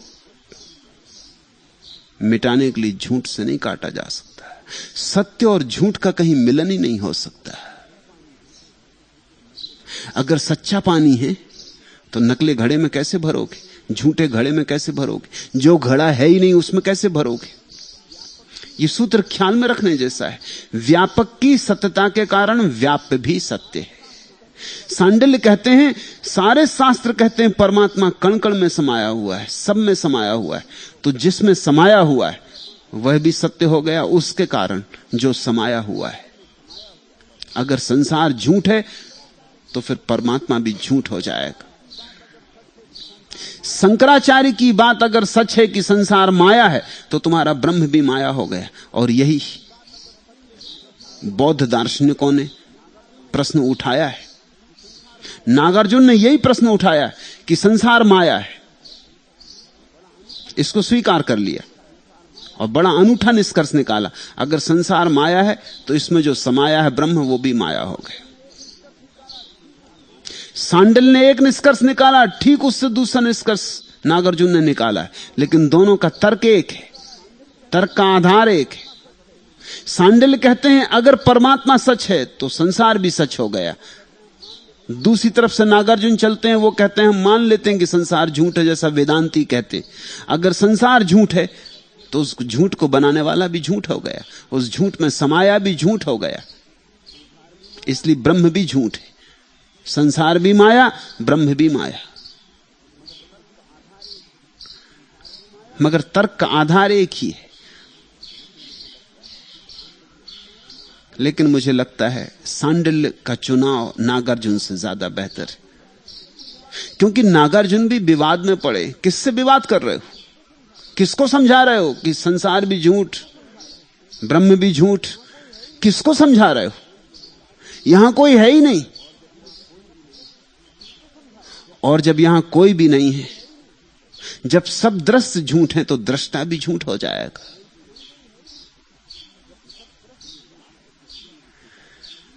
फिर ये शास्त्र किसके लिए लिखे जा रहे हैं, ये विवाद किससे किया जा रहा है, इसका उत्तर नागार्जुन के पास नहीं है। सांडिल्य की बात ज्यादा व्यवहारिक, ज्यादा वैज्ञानिक मालूम पड़ती। परमात्मा सब में छिपा है, इसलिए जिसमें छिपा है वह भी सत्य है। दोनों सत्य। और ध्यान रखो, दुनिया में दो सत्य नहीं हो सकते, सत्य तो एक ही हो सकता है। सत्य कैसे दो हो सकते हैं? क्योंकि अगर दो होंगे तो एक दूसरे की सीमा बना देंगे, दो होंगे तो बीच में एक रेखा खींचनी पड़ेगी। दो सत्यों के बीच कैसे रेखा खींचोगे? दो सत्य नहीं हो सकते, सत्य तो एक ही हो सकता है। तो फिर सत्य के दो ढंग हैं, सत्य के प्रकट होने के दो ढंग हैं। कभी बीज की तरह प्रकट होता है, कभी वृक्ष की तरह प्रकट होता है, पर एक ही सत्य है। वही संसार की तरह प्रकट है जब परमात्मा सोया होता है। तुम्हारी अमुक्त दशा क्या है? परमात्मा तुम्हारे भीतर सोया हुआ है। तुम्हारी मुक्त दशा क्या है? परमात्मा उठ गया, जाग आया। इतना ही भेद है। तुम में और बुद्ध पुरुषों में कोई बुनियादी भेद नहीं, इतना ही भेद है। तुम जाग रहे हो, तुम्हारे पास में कोई सोया हुआ है, वो भी जाग सकता है। तुम भी कभी सोए थे। बुद्ध ने कहा है मैं भी कभी अज्ञानी था, अब ज्ञानी हो गया। तुम अभी अज्ञानी हो, कभी भी ज्ञानी हो सकते हो। मेरे और तुम्हारे बीच कोई मौलिक भेद नहीं है। मेरे पास एक क्षमता थी जिसका मैंने उपयोग कर लिया, तुम्हारे पास एक क्षमता पड़ी जिसका तुमने उपयोग नहीं किया। तुम कभी भी कर सकते हो, किसी भी क्षण कर सकते हो, अभी कर सकते हो, इसी क्षण कर सकते हो। सोए और जागे आदमी में फर्क ही क्या है? जरा सा फर्क है। उतना ही फर्क है बुद्ध और अबुद्धों में। न प्राणी बुद्धिव्या असंभवात, यह कोई मनुष्य की बुद्धि से कल्पित भी नहीं। फिर सांडिल्य कहते हैं, शायद कुछ लोग कहें, कुछ लोग कहते हैं कि सारा संसार मनुष्य की बुद्धि की कल्पना है। सांडिल्य कहते हैं यह बात सच नहीं हो सकती। क्यों सच नहीं हो सकती? क्योंकि इस संसार में इतना विराट फैला हुआ है, मनुष्य की बुद्धि इतनी क्षुद्र है। इस सारे संसार का फैलाव मनुष्य की बुद्धि से तो असंभव ही है। मनुष्य की बुद्धि से तो इस पूरे फैलाव को जानना भी संभव नहीं। अभी हमें पता भी नहीं कि अस्तित्व कितना बड़ा है। ये पृथ्वी इतनी बड़ी मालूम पड़ती है, ये कुछ बड़ी नहीं है, ये बहुत छोटी है। सूरज इससे 60,000 गुना बड़ा है, और सूरज कुछ खास बड़ा सूरज नहीं है, ये बड़ा छोटा सूरज है। महासूर्य हैं जिनको रात में तुम तारों की तरह देखते हो, वो सब महासूर्य, वो इस सूरज से करोड़ों गुने बड़े। इस पृथ्वी से सूरज तक फासला काफी है। सूरज की किरण को आने में 9.5 मिनट लग जाते, और सूरज की किरण बड़ी रफ्तार से चलती, उससे बड़ी कोई रफ्तार नहीं। 1 सेकंड में 1,86,000 मील चलती।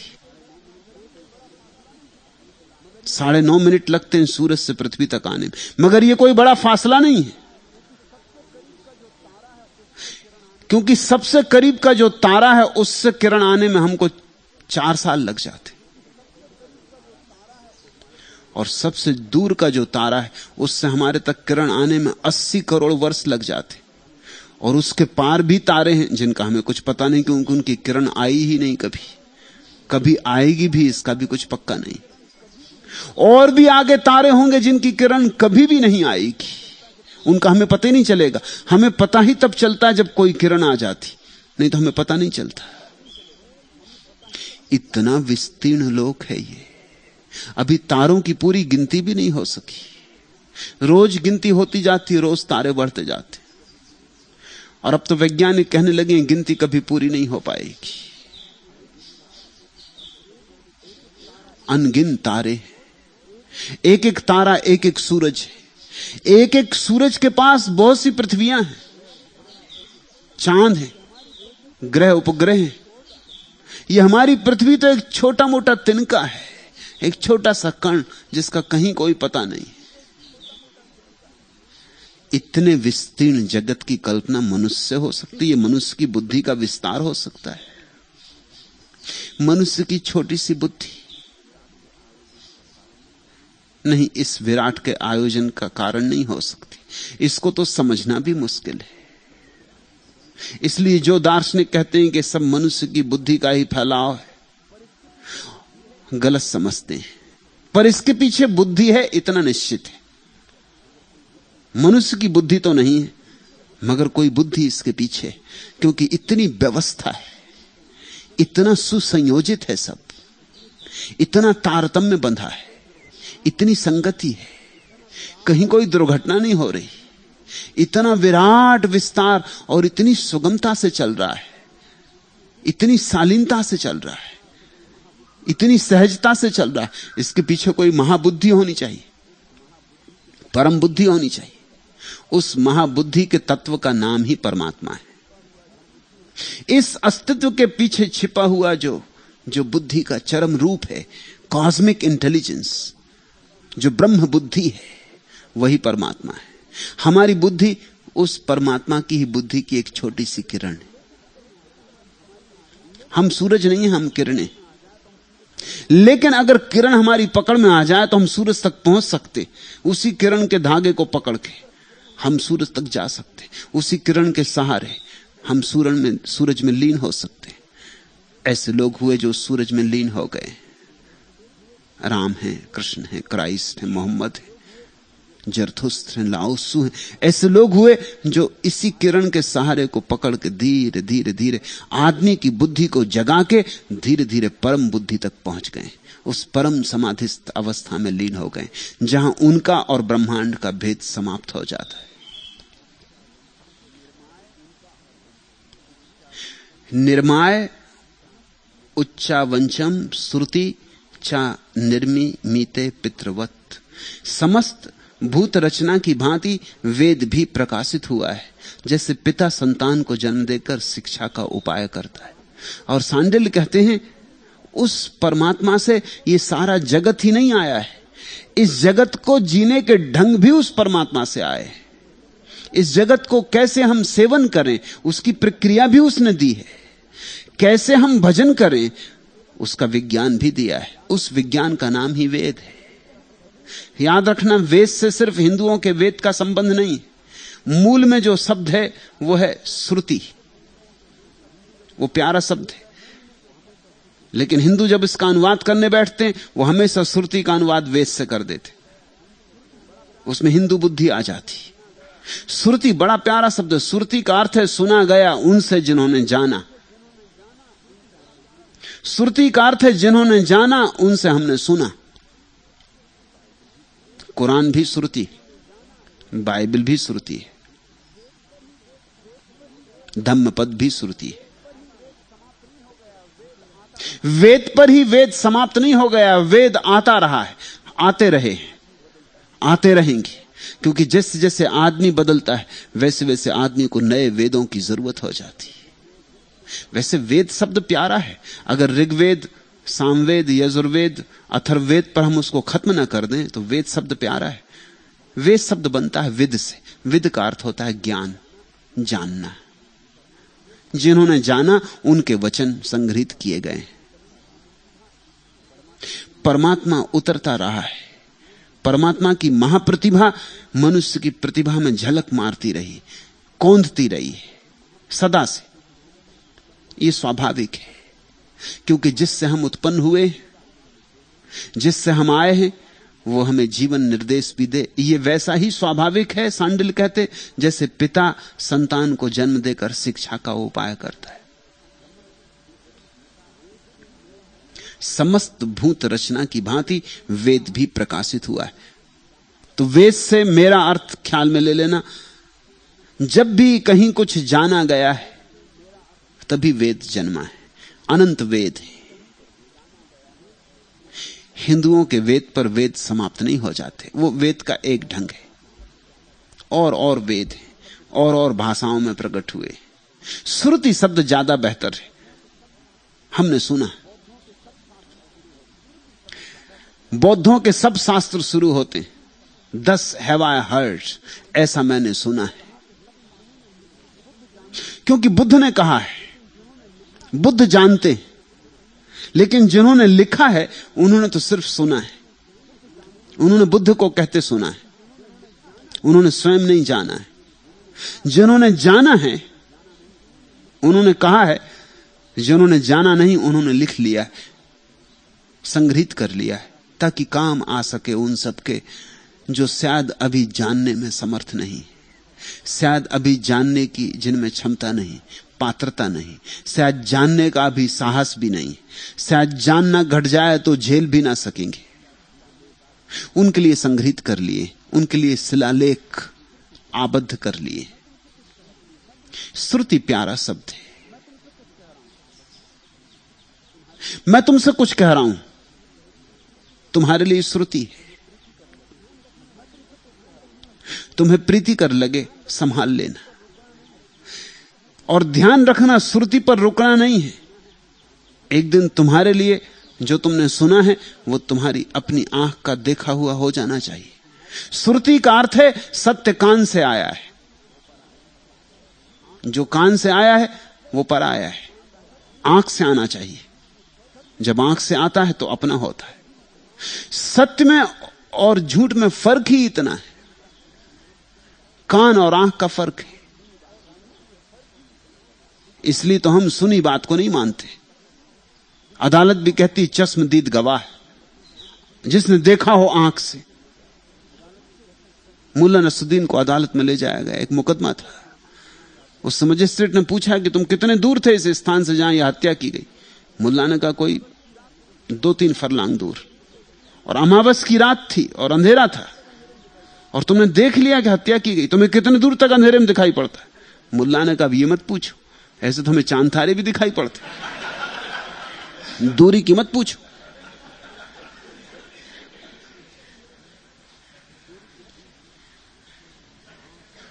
चश्मदीद आंख से जिसने देखा है,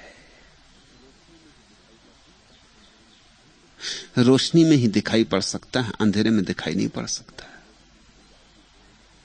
भीतर जब परम रोशनी फल जाती ध्यान की, तब दिखाई पड़ता है। इसलिए कहा है प्रकाशित होता है, तब उसके वचन उतरते, तब उसकी वाणी उतरती है। इसको मुसलमान इल्हाम कहते हैं। ठीक शब्द है। इल्हाम का मतलब होता है तुम सिर्फ ग्राहक होते हो, कोई चीज उतरती। हिंदू इसको अवतरण कहते हैं, तुम सिर्फ ग्राहक होते हो, तुम पात्र होते हो, कोई चीज उतरती आकाश से और तुम में भर जाती। ईसाई इसको रिविलेशन कहते हैं। ठीक शब्द है रिविलेशन। तुम्हारे किए कुछ नहीं होता, तुम जब शांत होते हो तब प्रकट होता है, प्राकट्य होता है, रिवील होता है, तुम्हारे सामने खड़ा हो जाता है। शायद सदा से खड़ा ही था, तुम्हारी आंख बंद थी, तुमने आंख खोल ली, सत्य का अनावरण हो गया, सत्य नग्न खड़ा हो गया, घूंघट गिर गया। समस्त भूत रचना की भांति वेद भी प्रकाशित हुआ है, जैसे पिता संतान को जन्म देकर शिक्षा का उपाय करता है। परमात्मा ने तुम्हें छोड़ नहीं दिया है, परमात्मा तुम्हें विस्मृत नहीं कर गया है, परमात्मा तुम्हें भूल नहीं गया है। भेजता रहा है अपने संदेशवाहक, अपने पैगंबर, अपने तीर्थंकर, अपने अवतार। मगर मतलब क्या है अवतार भेजने का, तीर्थंकर भेजने का, पैगंबर भेजने का? इतना ही अर्थ है, जो व्यक्ति भी समर्थ हुआ है ध्यान में, उसके भीतर परमात्मा उतर आया है।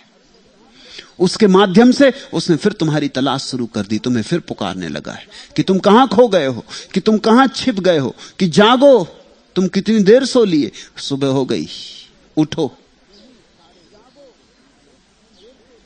उन्हीं सारे वचनों के संकलन किए गए हैं वेद, धम्मपद, कुरान, बाइबल, ताओ ते किंग, वे सब वेद हैं। वेद पहले भी आते रहे, अभी भी आ रहे, आगे भी आते रहेंगे, क्योंकि परमात्मा ने तुम्हें कभी छोड़ नहीं दिया है। तुम्हारे ऊपर आशा समाप्त नहीं हो गई परमात्मा की। रविन्द्रनाथ ने अपने गीत में लिखा है कि जब भी कोई बच्चा पैदा होता है तब मैं परमात्मा को धन्यवाद देता हूं, क्योंकि हर बच्चे की पैदाइश से मुझे खबर मिलती है कि परमात्मा भी आदमी से ऊब नहीं गया, अभी फिर आदमी पैदा करता है, अभी आदमी में भरोसा है, अभी आशा उसने छोड़ नहीं दी है। हालांकि आदमी ने सब किया है कि आशा छोड़ दे। आदमी ने जो किया है वो ऐसा है कि कोई भी पिता आशा छोड़ दे, भूल ही जाए सुपुत्र को। लेकिन रविन्द्रनाथ कहते हैं उसने अभी आशा नहीं छोड़ी, अभी वो आदमी बनाया जाता है। वो सोचता है अभी भी कुछ बिगड़ा नहीं, सुबह का भूला शायद सांझ को घर आ जाए। आशा का कारण क्या हो सकता है? आशा का कारण कुछ थोड़े से लोग हैं, क्योंकि कुछ लोग शाम तक आ गए। कोई बुद्ध किसी दिन आ जाता है, करोड़ों नहीं आते मगर एक आ जाता है, मगर एक के आने से खबर मिलती है कि बाकी करोड़ भी इस जैसे ही तो हैं, शायद वे भी किसी दिन आ जाएंगे। इसलिए आशा नहीं टूटती। कोई कृष्ण एक दिन जाग जाता है, फिर आशा सघन हो जाती है। अगर एक बीज में वृक्ष आ गया है, फूल खिल गए हैं, तो सब बीज भी तो परमात्मा ने ऐसे ही बनाए, उनमें जरा भी भेद नहीं। उनकी भी इतनी ही क्षमता है, उनकी भी इतनी ही शक्ति है। आज नहीं कल, कल नहीं परसों, किसी न किसी दिन उनमें भी बीज फूटेगा, पल्लव निकलेंगे, फूल खिलेंगे, उनकी सुवास भी लुटेगी। मिश्रोपदेशात न इति चेत न स्वल्पत्वात्। उसमें मिश्रित उपदेश है, इस कारण आशंका मत करो और वे थोड़े ही हैं। इस सूत्र को समझना। सांडिल्य कहते हैं अगर हम इस बात को मान लें कि हिंदुओं के वेद की ही तरफ उल्लेख है, तो वेद में बड़े विपरीत वक्तव्य, मिश्रित वक्तव्य हैं। उनका क्या किया जाए? वेद एक ही बात नहीं बोलते, अनेक बातें बोलते, एक दूसरे से विपरीत बातें भी बोलते। अब जैसे वेद में हिंसक यज्ञ इत्यादि का स्वीकार है कि यज्ञ में हिंसा की जा सकती है, और वेद में यह अपूर्व वचन भी है, मां हिंसयात सर्वभूतानि, किसी प्राणी की कभी हिंसा ना करे। और दूसरी तरफ अश्वमेध यज्ञ में घोड़े की हत्या करनी पड़े, और नरमेध यज्ञ भी होते थे जिसमें मनुष्य की हत्या करनी पड़े। तो सवाल यह उठता है कि वेद में तो बड़े विपरीत वचन हैं, ये एक ही परमात्मा से कैसे आ सकते? और अगर एक ही पिता ने दिए हैं तो इतने विपरीत वचन कैसे हो सकते हैं? और जैसा अर्थ मैं कर रहा हूं अगर वैसा अर्थ है तब तो और भी अड़चन हो जाएगी, क्योंकि फिर वेद और कुरान और बाइबल और धम्मपद एक ही से उतरे, फिर कृष्ण बुद्ध महावीर एक ही से उतरे, फिर इनके वचनों में तो बड़ा विरोध है। वेद में ही बड़ा विरोध है, फिर वेद और धम्मपद में तो बहुत विरोध है, फिर बाइबल और कुरान में तो बहुत विरोध है। वेद के ऋषि भी एक दूसरे से सहमत नहीं है, तो फिर वेद के ऋषियों और बुद्ध और लाओत्सु में तो जमीन आसमान का फर्क है। फिर क्या होगा? सांडिल्य कहते हैं उसमें मिश्रित उपदेश हैं, इस कारण आशंका मत करो। किस तरह सांडिल्य समझाते? कुछ बातें ख्याल में लेनी चाहिए। एक, निश्चित ही मिश्रित उपदेश हैं वेद में, क्योंकि एक ही पुत्र के लिए दिए गए उपदेश नहीं, इतने पुत्र हैं परमात्मा के, और पुत्रों में बड़ा भेद है। जो एक के लिए उपदेश लागू है वो दूसरे के लिए लागू नहीं, और जो एक के लिए औषधि है वो दूसरे के लिए जहर हो जाएगा। किसी की बीमारी कुछ है, किसी की बीमारी कुछ और है, औषधि भिन्न होगी। तुम डॉक्टर के पास जाते हो तो डॉक्टर सभी मरीजों को एक से प्रिस्क्रिप्शन नहीं देता जाता, नहीं तो डॉक्टर की कोई जरूरत ही नहीं। डॉक्टर की जरूरत क्या है? डॉक्टर की जरूरत यही है कि वो बीमारी को परखे, निदान करे, डायग्नोसिस करे और फिर उपचार की व्यवस्था दे। इसलिए वेद अकेले सार्थक नहीं, बिना गुरु के सहारे तुम वेद में जाओगे झंझट में पड़ जाओगे। वो वैसे ही है जैसे अकेले केमिस्ट की दुकान पर पहुंच गए, अपनी दवा तैयार करने लगे। केमिस्ट की दुकान पर तो लाखों दवाएं रखी, उसमें टीबी की दवा है, उसमें कैंसर की दवा है, उसमें दवाएं ही दवाएं हैं। अब तुम अपने हाथ से पहुंच के अगर दवाएं तैयार करने लगे तो तुम दवाएं कैसे तैयार करोगे? तुम्हारे दवाएं तैयार करने के सब कारण गलत होंगे। शायद सबसे सुंदर शीशियों में से चुन लो, या सबसे ज्यादा रंगीन दवाएं चुन लो, या सबसे मीठी दवाएं चुन लो। कुछ इस तरह के तुम्हारे चुनाव होंगे, तुम्हारे चुनाव सब गलत होंगे। तुम ठीक चुन ही नहीं सकते, क्योंकि पहले तो तुम्हें यही पता नहीं कि तुम्हारी बीमारी क्या है। बीमारी का भी शायद पता हो तो तुम्हें यह पता नहीं कि इस बीमारी पे दवा क्या है। एक गुरु चाहिए, सदगुरु चाहिए, जो वेद के हजारों हजारों उपचारों में से तुम्हारे लिए क्या उपचार है तुम्हें दे सके। इसलिए शास्त्र सदगुरु के बिना किसी मूल्य का नहीं है, और लोग शास्त्रों को पकड़े बैठे, इसलिए फिर शास्त्र का कोई उपयोग नहीं कर सकते। वो सिर्फ पूजा कर सकते। रख ली दवा की बोतल और उसकी पूजा कर ली, फूल चढ़ा दिए, मंत्र पढ़ दिया, घंटा बजा दिया, माला उतार दी, मगर दवा पीना मत, नहीं तो खतरा हो जाएगा। पूजा ही हो सकती है। फिर लोग वेद की पूजा कर रहे हैं, और वेद में अगर उलट पुलट के देखेंगे तो बेचैनी बढ़ जाएगी, क्योंकि वहां जरूर विपरीत वक्तव्य, अलग अलग लोगों के लिए दिए गए वक्तव्य। अब थोड़ा सोचो जिससे कहा होगा वेद के ऋषि ने, मां हिंस्यात सर्वभूतानि, किसी भी प्राणी की हिंसा ना करे। यह कोई बड़ा शुद्ध व्यक्ति रहा होगा, आखिरी घड़ी में आ गया होगा जहां से सब तरह की हिंसा छोड़ी जा सकती। फिर किसी को कहा कि सिर्फ यज्ञ में हिंसा करे। यह बड़ा हिंसक आदमी रहा होगा। इससे कहा कि सिर्फ यज्ञ में हिंसा कर लेना। इसकी हिंसा को सीमा दे दी। अब यज्ञ रोज नहीं किए जा सकते, खर्चीला यज्ञ रोज तो कर नहीं सकते। कभी जन्म में एक आध दो बार कर पाओगे तो जन्म में एक आध दो बार हिंसा होगी, बाकी शेष जन्म छुटकारा हो गया। यह हिंसक व्यक्ति के लिए इतनी सुविधा बनाई होगी। फिर धीरे धीरे जैसे जैसे हिंसा छूटती जाएगी वैसे वैसे दूसरा उपदेश काम में आता जाएगा। आज जो दवा काम की है, शायद कल जब बीमारी कम हो जाए तो बदलनी पड़े, दूसरी दवा देनी पड़े जिसमें कम मात्रा हो। फिर और बीमारी कम हो जाए तो तीसरी दवा देनी पड़े जिसमें और कम मात्रा हो। सांडिल्य कहते हैं कि वेद में जो विपरीतता है वो पात्रों की भिन्नता के कारण है। और यही मैं तुमसे कहना चाहता हूं, उसी कारण विपरीतता वेद में और कुरान में। कुरान के पात्र तो और भी बड़े दूर थे, अलग सदी, अलग देश, अलग रीति रिवाज, अलग लोग। कुरान वेद जैसा नहीं हो सकता, बाइबल वेद जैसी नहीं हो सकती, बुद्ध के वचन वेद जैसे नहीं हो सकते, क्योंकि बुद्ध और वेद के बीच कोई 5000 साल का फासला है। मैं तुमसे जो कह रहा हूं वो वेद जैसा कैसे हो सकता है? कोई 10,000 साल का फासला। 10,000 साल में आदमी एकदम बैठा नहीं रहा है मुर्दे की तरह। आदमी चट्टान नहीं है, बहती हुई धारा है। बहुत कुछ बदला है, बहुत कुछ रूपांतरित हुआ है। आज के आदमी की जरूरत अलग है, तब के आदमी की जरूरत अलग थी।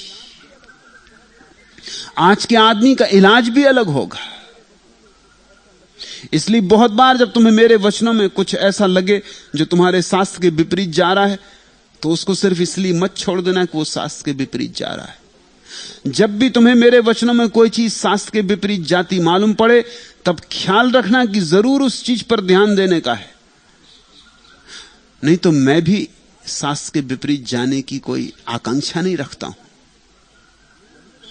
जहां तक बनता है वही कहना चाहता हूं जो शास्त्र ने कहा है।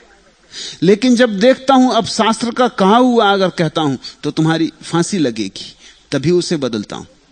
और अक्सर ऐसा हो जाता है, तुम उन्हीं बातों को मेरी मान लेते हो जो शास्त्र के अनुकूल, और उन बातों को छोड़ देते हो जो शास्त्र के अनुकूल नहीं। मेरे पास लोग आते, वो कहते हैं कि हम आपकी उतनी बातें मानते हैं जितनी हमारे शास्त्र के अनुकूल है, जितनी अनुकूल नहीं है वो हम नहीं मानते। और वही असली बातें जो तुम्हारे काम की, जो शास्त्र के अनुकूल नहीं है, वही तुम्हारे लिए कही गई, विशिष्ट तुम्हारी दशा के लिए संगत है। तो भेद है शास्त्रों में, लेकिन शत्रुता नहीं है, भिन्नता है, विपरीतता नहीं। और फिर सांडिल्य कहते हैं उसमें मिश्रित उपदेश हैं, इस कारण आशंका मत करो। और वे थोड़े ही हैं, और वो जो मिश्रित उपदेश हैं वो बहुत थोड़े, क्योंकि मनुष्य कितना ही अलग अलग देशों में हो, अलग अलग समयों में हो, उसका अधिक हिस्सा तो एक जैसा ही है। फिर अरब में पैदा हो कि चीन में कि हिंदुस्तान में, थोड़े थोड़े फर्क होंगे, रीति रिवाज और होंगे, संस्कार और होंगे, हवा और होगी, प्रकृति और होगी, लेकिन मौलिक भेद तो क्या होंगे? मौलिक रूप से तो आदमी आदमी है, मौलिक वृत्ति तो वही की वही है। इसलिए सांडिल्य कहते हैं भेद बड़े थोड़े से हैं, वो भेद लड़ने जैसे नहीं है। उन भेदों के संबंध में सद्गुरुओं से पूछ लेना कि तुम्हारे लिए क्या लागू है, तुम उसके अनुकूल चल पड़ना। बिना सद्गुरु के शास्त्र खतरनाक है, सद्गुरु के साथ शास्त्र का मूल्य परम है। सद्गुरु के जीवन से अगर शास्त्र की ध्वनि तुम्हें फिर सुनाई पड़ जाए, तो सद्गुरु के माध्यम से शास्त्र पुनरुज्जीवित होता है, और उस ढंग से पुनरुज्जीवित होता है जो तुम्हारे काम का है, तुम्हारे योग, तुम्हारे अनुकूल, तुम्हारी परिस्थिति के संगति में शास्त्र का पुनर्जन्म होता है। सद्गुरु का अर्थ ही यही है, शास्त्र का फिर जन्म, दोबारा दोबारा, बार बार।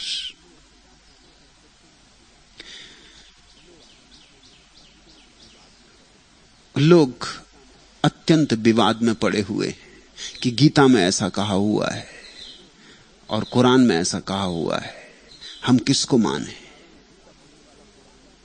इसी भय के कारण गीता पढ़ने वाला कुरान नहीं पढ़ता। वो गीता ही से काफी परेशान है। वो कहता गीता में इतनी बातें कही हुई, कहीं भक्ति का वर्णन, कहीं कर्म का वर्णन, कहीं ज्ञान का वर्णन, गीता ही हमें उलझाने को काफी है, कौन ठीक है? फिर कुरान को और पढ़ो तो और झंझट हो जाती।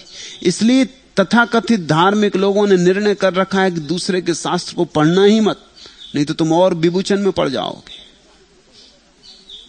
मैं तुमसे कहता हूं सब शास्त्र पढ़ो, क्योंकि तुम ठीक से विभूचन में पड़ जाओ और शास्त्रों से तुम्हें मार्ग ना मिले तो तुम सद्गुरु को खोजोगे, अन्यथा तुम सद्गुरु को नहीं खोजने वाले हो।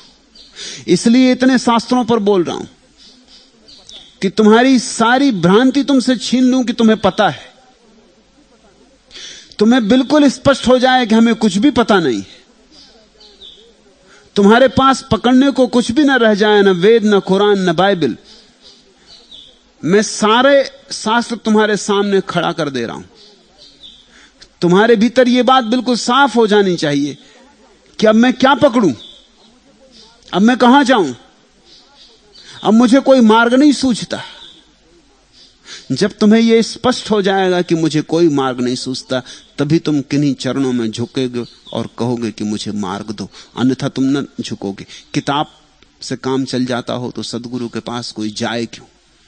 किताब सस्ती चीज है। फिर किताब के तुम मालिक होते हो, सद्गुरु तुम्हारा मालिक हो जाता है। किताब के सामने समर्पण करने में कोई हर्जा नहीं, एकांत में सिर झुका लेते हो। सद्गुरु के सामने झुकने में दूसरा आदमी सामने मौजूद है, जिसके सामने तुम झुक रहे हो, वहां अहंकार को बाधा पड़ती। इसलिए मुर्दा गुरुओं को लोग पूछते हैं, जिंदा गुरुओं की हत्या करते।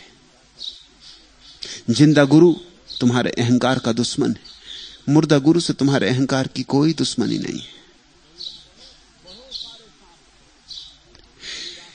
पढ़ो सारे शास्त्र, वही रास्ता है शास्त्रों से मुक्त होने का, और वही रास्ता है सद्गुरु की तलाश का। और धन्यभागी हैं वे जिन्हें सद्गुरु मिल जाता है। आज इतना ही।